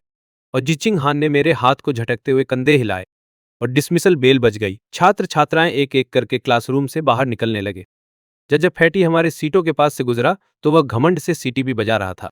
तो बाहर जाते हुए उसने एक चिंतित दिखने वाले जियांग सान को खींचकर ले गया। मैंने दांत कस लिए, वही फैटी। वो लगता है पिछले 2 दिन से वो बहुत आराम से जी रहा है। कल तेरे पैनकेक में 2 बंस और जोड़ देगा। वो गु क्विंगहैन डेस्क पर लिट गई, कंधे हल्के से कंपा रहे थे। मैंने गु क्विंगहैन की पीठ को धीरे से थपथपाया, पर हर बार जब मैं उसे छूता वह गुस्से में कंधे उचकाती। अजू क्विंगहैन को इतना दिल टूटे देख लीजिमू और बेई नानशिंग पास आए। तो बाई नानशिंग क्लास में टॉप छात्र था। जू क्विंगहैन आने से पहले वो हमेशा क्लास में पहला रहा था, तो वो ग्रेड में टॉप 5 में पक्की जगह पर था। पिछले कुछ दिनों से जब मैं बाहर था, बै नानशिंग अक्सर, चाहे जानबूझकर या नहीं, गु किंगहैन के आसपास घुमा करता रहा। गु किंगहैन से स्कूल वर्क पूछने के बहाने आज दोपहर उसने पहले मेरा सीट लेके गु किंगहैन के साथ मेमेटिक प्रॉब्लम पर बात करने की प्लान बनाई थी। पर गु किंगहैन की एक तेज नजर मिल गई और यहां तक कि सीट बचाने के लिए किताब भी यूज कर ली। लाई जिमू ने सोचा, लियांग वानवान के एक्शन इस सुबह ही उसने उसे साफ तौर पर रिजेक्ट कर दिया था। क्लास में ज्यू किंगहैन भी थी जो और भी खूबसूरत थी और उसके ग्रेड भी बेहतर थे। अब लियांग वानवान के चारों ओर मच्छर की तरह इधर उधर घूमने की जरूरत नहीं रही। टू सेंग बे, तुम तो पूरी बस्टर्ड हो। बेबेनान सिंह गुस्से में कसम खा रहा, मेरे भाई को डांट मत। जब ज्यू किंगहैन डेस्क पर लेटी हुई थी, वो अभी भी गु किंगहैन की बात सुन के जवाब दे गई। बे नानशेंग और भी ज्यादा गुस्सा हो गया। अरे यार, तूने क्या किया कि किंगहैन जैसी अच्छी लड़की रो पड़े? तो मैं शर्म से अपनी गर्दन पीछे खींच ली। क्या मुझे उन्हें बताना चाहिए कि मैं क्लास में गु किंगहैन को टीज कर रहा था और उसे रोवा दिया? पर स्वर्ग और धरती मेरे गवाह हैं। अभी अभी मैं बस गु किंगहैन का हंचबैक है या नहीं देखना चाहता था। ली जिम गु किंगहैन की सीट के बगल में स्क्वाट कर बैठा। अब और गुस्सा मत कर। सबसे बुरा तो तू अब से बस मुझे इग्नोर कर दे। कैसा रहेगा अगर मैं स्कूल गेट पर तुम्हें ग्रिल्ड सॉसेज खिला दूं? 3 युआन, दो के लिए 5 युआन, एक तेरे लिए एक मेरे लिए। तो बाई नानशेंग अचानक होश में आया ना। अब से झू शांगबई को बस इग्नोर कर दे। मैं तेरी डेस्क मूव करने में मदद करूंगा, उसने कहा। वो गू किंगहैन की डेस्क खींचने वाला था। मैंने देखा गू किंगहैन दोनों पैर डेस्क की लेग से दबे हुए थे, लेकिन उसकी ताकत कम थी और डेस्क धीरे धीरे खींची जा रही थी। मैंने आज सुबह गू किंगहैन को व्यस्त और परफेक्ट होते देखे थे। दो डेस्क एक साथ रखे जाने पर उसके चेहरे की खुशियों वाली एक्सप्रेशन और क्लास में कभी कभी उसका बॉडी स्विंग। तो जब उसने मुझे टच करने की कोशिश की, मैं तुरंत डेस्क को जोर से नीचे दबा दिया और गुस्से में चिल्लाया, बाई नानशेंग, अभी जो कर रहा है वो बंद कर। तो ये मेरे और किंगहैन के बीच का मामला है। तू अपनी नाकी नहीं वाली जगह पर क्यों लगा रहा है? मैंने गहरी सांस ली और फिर से गू किंगहैन को हक करने की कोशिश की। गू किंगहैन थोड़ा रेजिस्ट किया, फिर भी उसने अपना सिर मेरे चेस्ट में दबा दिया। छोटा सा हेड मेरे चेस्ट को नष्ट करके अपनी नाखुशी दिखाई। गू किंगहैन को ऐसा देखते ही बाई नानशेंग को चेस्ट में टाइटनेस महसूस हुआ। किंगहैन, अगर गू शियांगबई फिर से तुझे बुली करे तो मैं तुझे मारने में मदद करूंगा, उसने ठंडे ढंग से कहा। अब फिर वो मुड़कर चला गया। लाए जिमू भी खड़ा हुआ, पर उसने हार नहीं मानी। सच में तू सॉसेज नहीं खाएगा? स्कूल गेट के स्टॉल में सच में सुपर डिलीशियस चीज है। ये चबाने में मजेदार और क्रिस्पी है। उस स्पेशल स्मोकी फ्लेवर के साथ एक बाइट ले। रिच जूस बस तेरे मुंह में एक्सप्लोड हो रहा है। उसने अपनी लार निगल ली। अगर तू मुझे एक सॉसेज दे दे, चाहे वो मुझे वहां तक फेंक दे, फिर भी मुझे कोई पछतावा नहीं होगा। ली जिमू का डिस्क्रिप्शन सुनते ही मैं होंठ चाटे बिना नहीं रह सका। जब उसने आखिरी लाइन बोली, मेरा चेहरा तुरंत ही डार्क हो गया। खास तौर पर जब मैंने वो फील किया जैसे ली जिमू ने आखिरी लाइन बोली। दुगु क्विंगहान ने सच में एक हल्की हंसी निकाल दी। भाड़ में जा, भाड़ में जा। तो मैं तेरे पापा नहीं हूं, क्यों मैं तेरी दया चाहिए? ली जिमू से मैं पूरी तरह हैरान रह गया कि मैं नहीं बता पा रहा था कि वो गु क्विंगहान को फ्लर्ट करने की कोशिश कर रहा है या बस भूखा है। ली जिम ने धीरे धीरे सिसकी ली। वो जाने से पहले उसने फिर से पूछा, सच में सॉसेज नहीं खा रहा? दोनों के निकलने के बाद गुक किंगहान ने 2 बार धीरे से मुझे धकेला ताकि मैं डेस्क पर लेट सकूं। मैं उसे कैसे छोड़ सकता था? मैंने उसे कसके पकड़े रखा। खिड़की से आती फीकी सुनहरी सूरत को फ्लोर पर चमकते देख रहा था। क्लासरूम में गर्म सुनहरी लाइट की लेयर बिखेर रही थी। शाम की हवा में हल्की ठंडक की झलक थी। पर्दे हवा में धीरे धीरे लहराते रहे। दूर में स्कूल से निकलते छात्रों की आवाज गूंज रही थी। कभी भी कारों के गुजरने की आवाज सुनाई देती, इस पल के शांति भरे टाइम पास होने का एहसास दिलाती। जियूचिंग हान ने फिर से हिम्मत जुटाकर मेरे कान के पास झुके और छोटी आवाज में पूछा, भाई, क्या मैं ही हो सकती हूँ? जैसे ही उसने बोलना खत्म किया, मेरे गाल फिर से गर्म हो गए। तो मेरे दिल का छोटा हिरण बेधड़ होकर भागने लगा। मेरे गाल फिर से जलने लगे यार। मेरे दिल का छोटा हिरण खुद से नहीं रोक पाया, पूरी तरह धड़ाम से भाग गया। एक गर्म सांस ने मेरे कान को गुदगुदा दिया। तो मेरे दिमाग में सच में थोड़ा धुंधला सा था। क्या बात है, सब ठीक नहीं? तुम तो बहुत स्ट्रांग हो, बिल्कुल छोटे बछड़े जैसा। तो मैं अभी तुम्हें खींच भी नहीं पाया। मेरे शब्द सुनते ही यू किंगहान ने दांत कस लिए। तो वो पागल छोटा हिरण हार्ट अटैक हो गया और फटाफट गिर पड़ा। जैसे ही वो मुझे धकेलने वाली थी, मैंने माफी मांगी। तो सॉरी यार, तेरी अनुमति के बिना ऐसा नहीं करना चाहिए था। बिना पूछे चेक करने की कोशिश की। पर तेरे पीठ में थोड़ा हंचबैक है। पहले तेरे पास कोई नहीं था जो तुझे बचा सके। अब से छाती फुलाकर जी सकता है, तो तुझे हमेशा सिर नीचे नहीं रखना पड़ेगा। दुगु क्विंगहान का छोटा सिर तुरंत धुंधला हो गया। मैं अभी पेरवट नहीं था, बस उसे हंचबैक चेक करने में मदद कर रहा था। गुगु किंगहान, ओ गु किंगहान, अभी क्या सोच रहा था? उसने गहरी सांस ली और हल्की फूलों की खुशबू फैल गई। उसने गाल फुलाए और फिर से छोटे स्वर में पूछा, तू आज दोपहर कहाँ गया और क्या किया? वैसे ही आंटी लियू को ट्रीट कर रहा हूँ। सीए सर के डिस्चार्ज प्रोसीजर संभाल रहा हूँ। आज मैं भी कंपनी गया माँ पापा और बड़ी बहन को मिलने। सही कहा, तीसरी बहन ने आज खास तौर पर कुछ सैचेट बना दिए। अलग ड्रैगन बोट फेस्टिवल आने वाला है, इसलिए। तो मैंने थोड़ी देर अपनी जेब में घूंसा मारकर एक सैचेट निकाला। तो तीसरी बहन का बना सैचेट दिमाग को शांत कर देता है और नर्वसनेस को सुकून देता है। तो ये थकान दूर करता है और अच्छी नींद में मदद करता है। तो मैंने खास तौर पर तुम्हारे लिए एक मांगा था। वो यूकिंग हान शर्माते हुए सिर नीचे झुका दिया। वो चुपचाप मुझसे सैचेट ले ली और अपनी जेब में रख दी। वो कुकिंग हान के मूड स्थिर हो गए हैं देखकर। मैंने वेट वाइप निकाला और उसकी आंखों के कोनों को पोंछा, फिर सिर थपथपाया। मैं मुस्कुराया और बोला, आज अभी भी जल्दी है। सीनियर युआन के घर जाने से पहले क्या तुम्हें गिल्ड सॉसेज लेना है? अगु कुकिंग हैन ने सिर हिलाया और मेरी कलाई पकड़ ली। वो खड़ी कुल्ली से अपना पैक किया हुआ स्कूल बैग पकड़ ली, फिर अपनी बट का इस्तेमाल करके बै नानशेंग ने थोड़ा खींचा हुआ डेस्क को वापस उसकी असली जगह पर धकेल दिया, जिससे दो डेस्क कसकर एक साथ जुड़ गए। उसके चेहरे पर संतुष्ट मुस्कान आ गई। सच कहूं तो लिजीमू को ग्रिल्ड सॉसेज से इतना प्यार क्यों था, समझ में आता है। तो ये फ्लेवर वाकई में लाजवाब है। मैं अभी सॉसेज वाले स्टॉल से 20 मीटर भी नहीं दूर हुआ था और एक ही खा चुका था। अगू क्विंगहान ने देखा कि मैंने सॉसेज 3 बाइट्स में खा लिया, तो वो चुपके से अपनी सॉसेज, जो अभी क्वार्टर ही खाई थी, मेरे मुंह तक ले आई और मुझे बड़ा बाइट लेते देखती रही। गु क्विंगहान ने सॉसेज वापस ले आया और छोटे छोटे बाइट्स में खा लिया, जैसा कि उम्मीद थी। पढ़ाई करके थक गई, सॉसेज अब और भी ज्यादा टेस्टी लग रहा था, उसने मन में सोचा और गु क्विंगहान के हल्के लाल हुए गाल देखे। मुझे ढीले ढाले सा लगा कि कुछ ठीक नहीं है। तो क्या कोई लड़की लड़के के लिफ्ट ओवर खाएगी? शुएन युवान के घर पहुंचते ही गु क्विंगहान को रास्ते में कूड़ेदान नहीं मिला, इसलिए उसने बांस की छड़ी मेरे हाथ में डाल दी और गिल्ट फीलिंग के साथ डाइनिंग टेबल पर बैठ गई। आंटी लियू शांग ने पहले ही खाना बना लिया था। हमारे आने का इंतजार करते हुए गु क्विंगहान आज थोड़ा अजीब लग रही थी।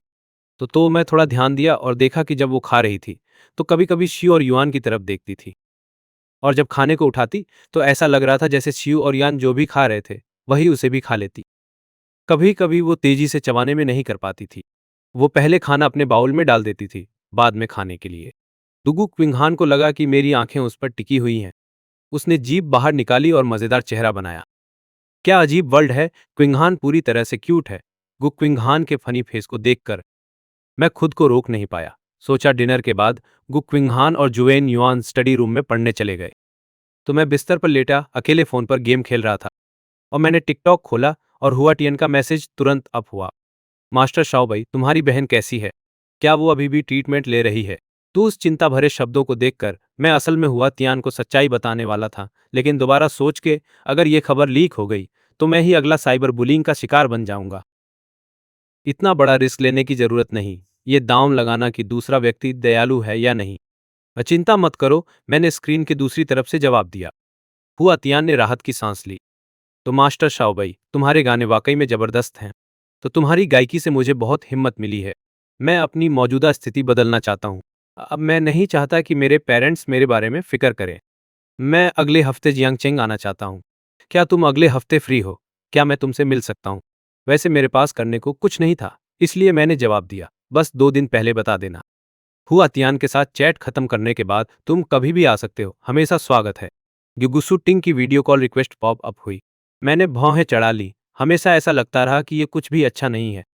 वीडियो कॉल कनेक्ट हो गई। गु शूटिंग स्क्रीन को देखती है और अपने हवा में उड़ते बालों को ठीक करती है। सच कहूं तो गुशु टिंग भी बहुत खूबसूरत है और उसमें एक लेजी वाइब है। मैंने एक भौं उठाई, चौथी बहन, क्या तुम मुझे मिरर की तरह इस्तेमाल कर रही हो? गुगुसुवे टिंग ने अपना दायां मुट्ठी माइक्रोफोन की तरह कस लिया। उसने 2 बार खांसी ली और सीरियसली बोली, सुवे टिंग की इवनिंग न्यूज़ में आज एक शॉर्ट वीडियो की वजह से जियांगचेंग यूनिवर्सिटी के ग्रेजुएट होने वाले सीनियर को ट्रेजिक स्कूल से एक्सपेल कर दिया गया। अगले ये रिपोर्टर आपको लाइव फुटेज दिखाएगा। कैमरा घुमा और महिला डॉम की अंदरूनी दिखा दी। मिरर के पास आते ही मैंने जियांगसु युआन का फीका चेहरा देखा, जैसे उसकी आत्मा निकल गई हो। वो अभी भी फोन में फिडलिंग कर रही थी, सामने वाले लोगों को पूरी तरह अनदेखा कर रही थी। सबने अपना फिल्मिंग टास्क पूरा कर लिया है। अब प्रिंसिपल ने फिर से सबको जोर से बताया, इस इवेंट ने स्कूल पर बहुत बड़ा इम्पैक्ट डाला है। तो मैं आशा करता हूं कि सब वीकेंड से पहले वीडियो एडिट करना पूरा कर ले। वीडियो एडिट करने के बाद पहले इसे स्कूल को रिव्यू के लिए सबमिट कर दो। अगर आपके पास कोई और तरीका है जो स्कूल की रेप्यूटेशन रिस्टोर कर सके और स्कूल की कोऑपरेशन चाहिए, तो हम ज़रूर पूरी कोशिश करेंगे। अंत में एवैल्यूएशन के बाद और कंफर्म करने के बाद कि अकाउंट स्कूल की रेप्यूटेशन रिस्टोर करने में पॉजिटिव इफेक्ट डाल रहा है, हम रिवॉर्ड्स दे सकते हैं, जैसे कि कैश, इस इलेक्टिव कोर्स से एक्सेम्पशन, स्कूल के ग्रेजुएट प्रोग्राम में डायरेक्ट एडमिशन आदि। अगर आप कोई और रिवॉर्ड चाहते हैं तो आप उन्हें स्कूल प्रपोज भी कर सकते हैं। प्रिंसिपल को वो कहते सुनते ही मैं तुरंत समझ गया कि गुशु टिंग क्या करना चाहती है। तो ये उसके द्वारा खुद जियांगचेंग यूनिवर्सिटी का प्रमोशनल वीडियो पोस्ट करने के लिए शुरू किया गया था, जो उनके पनिशमेंट वीडियो से ज़्यादा इफेक्टिव होगा। तो मैंने नहीं सोचा था कि स्लैकर गुशु टिंग को ग्रेजुएट स्कूल जाने का ड्रीम भी है। कैमरा फिर से स्विच हुआ। गुशु टिंग के चेहरे पर फावनिंग स्माइल थी। शाओबेई, देखो, मैं तुम्हारी बहन नहीं हूं क्या? तो मैंने हल्के से हंसी, ये इस बात पर डिपेंड करता है कि तुम आगे क्या कहोगी, फिर मैं तय करूंगा कि तुम्हें डिसऑन करूं या नहीं। गु शूटिंग, नाक से पानी टपकाते हुए गुस्से में कहती है, शाओ बेई, मैं अपनी पूरी जिंदगी में सिर्फ एक बारी तुमसे विनती कर रही हूं। वही कह दिया तुमने। मैंने आंखें घुमा दी। शाओ बे, तो बहुत बदल गया यार। हम खून के रिश्तेदार भाई बहन हैं, हम साथ साथ नंगे नंगे बड़े हुए। अगर कोई डायरेक्टेड मिशन मिल जाए तो मैं भविष्य में तेरे लिए और बढ़िया साला ढूंढ दूंगी। तो तुम नहीं चाहते कि मैं खुश रहूं? मैंने भौहें नीचे कर ली। मैं पीछे देखती हुई सिर घुमा दिया। कभी कभी मुझे सच में शक ही रहता है। अगर गू टिंग ने मेरे पीछे सर्विलांस कैमरा लगा रखा है तो मैं धीरे से आ भरते हुए बेबस कह दिया, ठीक है, मैं फिर भी तेरी मदद का तरीका ढूंढ लूंगा। अगूसुंग ने राहत की सांस ली। उसने फोन स्क्रीन पर चुंबन की हवा दी। मैं तुझे मर के भी प्यार करता हूं बेई। उसने स्क्रीन के सामने अचानक बाएं दाएं झूला मारते हुए पूछा, हमारी छोटी बहन कहाँ नहीं दिख रही? क्या वो तेरे साथ नहीं है? मैंने उसके लिए एक ट्यूटर ढूंढ लिया है, वो अभी पढ़ाई कमरे में पढ़ रही है। मैंने कहा, मुझे तेरे बात पे भरोसा नहीं है। एक बंद पढ़ाई कमरे में जहां कोई नहीं देख रहा, कोई भी पढ़ाई पर ध्यान नहीं दे पाता। गू झुटिंग ने संदेह से कहा, क्या तुम्हें लगता है किंग हान हमारे जैसा है? अगू किंग हान आन और जुआन युआन दोनों टॉप स्टूडेंट्स हैं। हम जैसे आइडल स्लैकर भाई बहन नहीं है। नहीं यार, गूसू टिंग का चेहरा अभी भी शंका से भरा देखकर मैंने बेबस कहा, ठीक है, तो मैं तेरे सामने साबित कर दूंगा। फैम मैं खड़ा हुआ और फोन पकड़े हुए चुपके से पढ़ाई कमरे का दरवाजा खोल दिया। जैसे ही दरवाजा खुला मुझे बस एक तेज धड़ाम सुनाई दी। स्टडी रूम का दरवाजा झटपट स्लैम करके बंद कर दिया। वीडियो कॉल का इंटरफेस भी कट गया। क्रैप, अभी मैंने क्या देखा? और जैसे ही मैं दरवाजा खोला मैंने गू किंगहान को एक हाथ से शुआन युवान की जांग पर और दूसरे हाथ से उसके शरीर को सहारा देते देखा। शुआन युवान के गाल लाल हो रहे थे लेकिन उसके हरकतें गू किंगहान जैसी ही थीं। तो मैं दिमाग हिलाते हुए लिविंग रूम वापस आया और सोफे पर धड़ाम से बैठ गया। अप्रत्याशित, सच में अप्रत्याशित। अब समझ आया कि गू किंगहान अजीब सा कर रहा था। डिनर के दौरान वो लगातार युवान को घूरती रही। मैं बड़े लड़कों से बचाव में इस तरह था कि कभी नहीं सोचा था कि लड़कियों से भी बचना पड़ेगा। और मैं फिर से फुर से भौहें नहीं चढ़ा सका। ओरिजिनल नॉवेल में चाहे कुछ भी हो, गू किंगहान लड़कों को पसंद करता था। क्या ये इसलिए था कि मैं ट्रांसमिग्रेट होकर प्लॉट बदल दिया, या गू किंगहान हमेशा से बाइसेक्सुअल था? आंटी लिू जियांग ने मेरी एक्सप्रेशन देखी और जिज्ञासु होकर पूछा, साओ बेई, अभी अभी स्टडी रूम में क्या हुआ? क्या युवान गू किंगहान को ठीक से टिच नहीं कर रही थी? मैं अंदर जाके उससे बात करूंगा, है ना? मैं जल्दी से खड़ा होकर उसे रोक दिया। बांटी लियो, बात यह है कि मैं बहुत समय से गू किंगहान को इतना जोर से पढ़ते नहीं देखा। मैं स्नीक आउट करने वाला था पर बहुत इमोशनल हो गया, तो मैं डोर थोड़ा ज्यादा हार्ड बंद कर दिया। आंट लियू शांग ने सिर हिलाया और दिलासा दिया, तो किंगहान एक अच्छी बच्ची है, उसके ग्रेड्स जरूर जल्द ही सुधरेंगे। आंट लियू को आश्वस्त करने के बाद मैं अपने फोन की स्क्रीन देखा। गुगुसियो टिकनिंग के मैसेज लगातार पॉप अप होते रहे। शाओ भी वीडियो अचानक क्यों कट ऑफ हो गया? मैंने कहा था कोई कैसे बिना सुपरविजन के पढ़ाई करके असल में काम कर लेगा। शाओ बेई, अभी अभी तुम्हें क्या देखना पड़ा? तो तुम बाथरूम में जाकर हमारी छोटी बहन को ढूंढने नहीं गए, है ना? जल्दी करो और मुझे बताओ तुमने क्या देखा। अगर नहीं बताओगे तो जिज्ञासा से आज रात नींद नहीं आएगी। तो मैं तुमसे विनती कर रहा हूं, ये मेरी जिंदगी की आखिरी रिक्वेस्ट है। मैं तुमसे विनती कर रहा हूं, मुझे बताओ तुमने क्या देखा। गुगु शूटिंग के मैसेज लगातार आते रहे। एक मैं बेबस होकर एक लाइन में जवाब दिया, क्या तुम्हें पता है कि मेरे स्कूल के सिक्योरिटी गार्ड अंकल वांग की टर्टल मर गई है? मुझे नहीं पता इसका गुशु टिंग से क्या लेना देना है। एकदम सही, इसका तुम्हारे साथ क्या लेना देना है? जवाब देने के बाद मैंने अपना फोन साइड में फेंक दिया। तो मुझे लगा कि अभी अभी मैंने कुछ गलत देख लिया होगा। तो गू किंगहैन को लड़कियों से कैसे लाइक हो सकती है? आखिर में पिछले कुछ दिनों से वो लगातार मुझसे चिपकी हुई है। फिर क्या ये इसलिए है कि उसे बॉयज पसंद नहीं है? तो क्या वो किसी बॉय के साथ क्लिंजी होने से बिल्कुल भी नहीं डरती? या फिर ये लड़की मुझे बहन जैसी देखती है और इसलिए ही वो इतनी क्लिंजी है? तो जितना मैं इस पर सोचता गया उतना ही मैं और ज्यादा कंफ्यूज हो गया। मैंने गलत देखा, मैं पक्के तौर पे गलत देखा। ये कैसे हो सकता है? इतनी अजब गजब चीज से मिलना कैसे कोइंसिडेंस हो सकता है? वो बोलते बोलते मैं फिर से स्टडी रूम की तरफ चल पड़ा। दूसरी तरफ मैंने दरवाजा जोर से बंद किया तो गु किंगहैन और शोन युआन दोनों ही जोर से ब्लश हो रहे थे। और सीनियर युआन, सब दिक्कत तुम्हारी ही है। तो तुम्हें मुझे पहले सिखा देना चाहिए था। गु किंगहैन निराशा में पाउट कर रही थी। शोन युआन को भी लग रहा था कि वो गलत ट्रीटेड हुई है। उसने दूसरों से सिर्फ यह सुना था कि साथ में बड़े होने की बात है, इसलिए उसने वही गु किंगहैन को दोहराया। पर अचरज की बात यह हुई कि उसने टेक्निकल डिटेल्स तक मांग ली, तो जबकि उसने कभी खुद ये नहीं किया था, फिर भी अपनी इमेजिनेशन से गु किंगहैन को वो मेथड सिखाने की जिद रखी।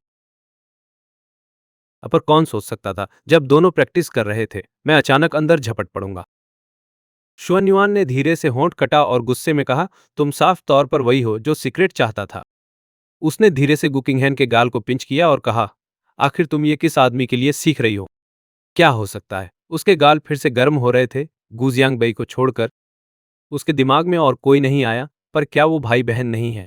गुकिंगहैन जल्दी से आगे झुके और सीधे ही सबको नकार दिया। मैं ही हूं, कोई शक नहीं। तो तुम बकवास कर रही हो? वो आगे बढ़ी और धीरे से शुआन युवक की पतली कमर को चुटकी मारते हुए दूसरे की संवेदनशील स्पॉट को टिकलिंग करके उसे ध्यान भटकाने की कोशिश करती हुई।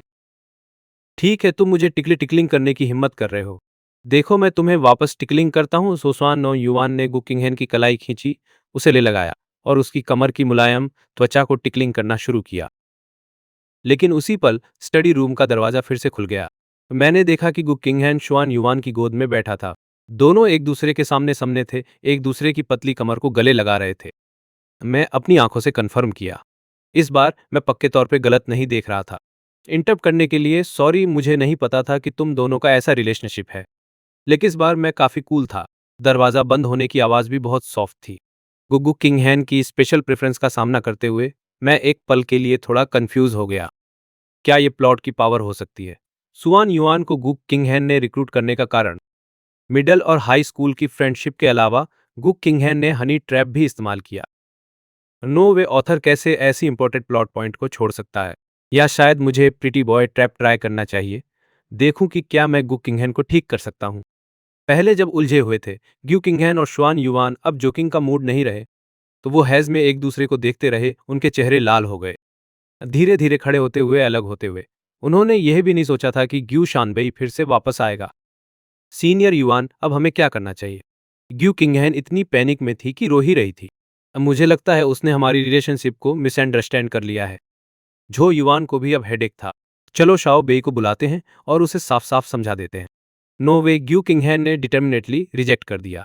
मैं पहले ही उसके सामने एम्बारसमेंट से डेड हो चुकी हूँ। अगर मैं फिर से उसे इसका रीजन बताऊंगी तो खुद को फिर से शूट कर दूंगी। वह एक पल सोची, तो उसकी आंखें अचानक लाइट अप हो गईं। दोपहर की घटनाओं को याद करके मैंने उसे उसकी गर्दन से कमर तक टच किया। सीनियर युआन, हम बस एक दूसरे के बॉडी चेक कर रहे थे, क्योंकि हाल ही में एकेडमिक प्रेशर बहुत ज्यादा था। तो मुझे चेस्ट टाइटने और शॉर्टनेस ऑफ ब्रीथ लग रही थी, इसलिए अभी हम एक दूसरे के बॉडी चेक कर रहे थे। झुन युआन भी बार बार नॉड करता रहा। राइट राइट, हम बस एक दूसरे के बॉडी चेक कर रहे थे। तो चलो सियांग बे को बुलाते हैं और समझाते हैं। दोनों फिर से एम्बारसिंग सिचुएशन में फंस गए। सिर नीचे करके एक दूसरे के सामने बैठे। अभी के लिए वो अभी भी मुझे देखना नहीं चाहते थे। मेरी साइड से मैं आखिरकार अपनी मेंटल प्रिपरेशन खत्म कर ली। आखिरकार मैं एक ट्रांसमाइग्रेटर हूँ। मैंने तो ट्रांसमाइग्रेशन जैसा अजीब चीज भी देखी है। तो फिर और क्या है जो मैं एक्सेप्ट नहीं कर पाता? अब टाइम्स बदल गए हैं, लड़के और लड़कियां अब सब एक जैसे हैं। तो जब मैंने इस सिचुएशन को एक्सेप्ट किया तो अचानक मुझे एनहांस्ड फील हुआ और मैं लिस्ट भी कर गया। अगु किंग हान और शुआन युआन के साथ रहने के 3 फायदे, जो अंत में मर्दों द्वारा टॉय किया जाने और छोड़ दिए जाने से बेहतर हैं।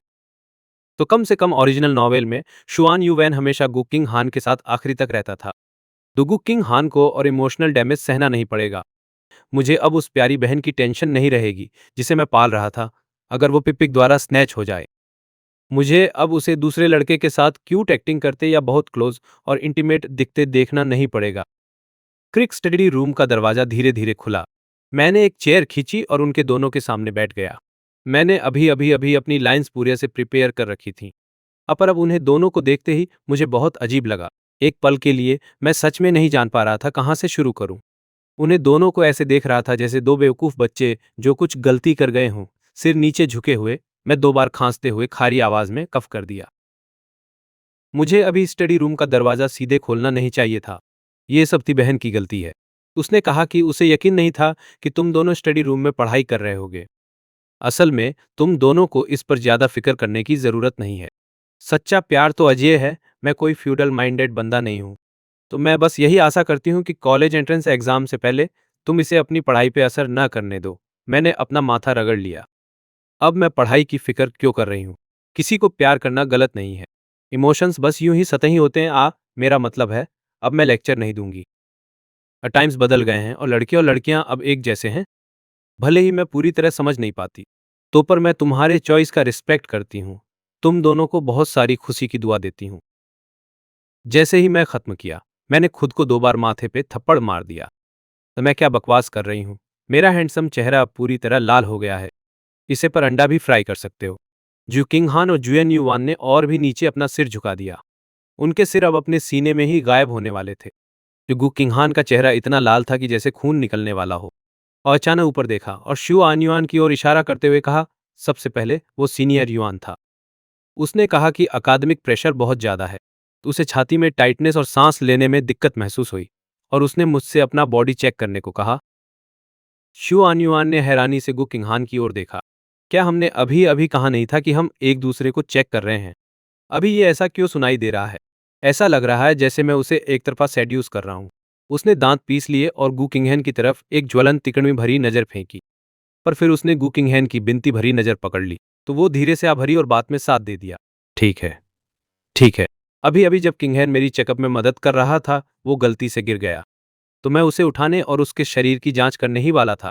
मुंह के कोने से हल्की मुस्कान उभर आई। याद आया वो दोस्त जिसने कभी कहा था, कुछ कहानियों की शुरुआत बॉडी चेकअप से होती है। अब मुझे लगता है कि मैं दरवाज़ा जल्दी खटका। अगर थोड़ा देर से खटका होता, अगर मैं 18+ वाले कंटेंट के सामने आ जाता, तो मैं अभी सिर्फ 17 साल का हूँ। इसे देखने के लिए मुझे कुछ और महीने इंतजार करना पड़ेगा। वही सच में ऐसा ही था।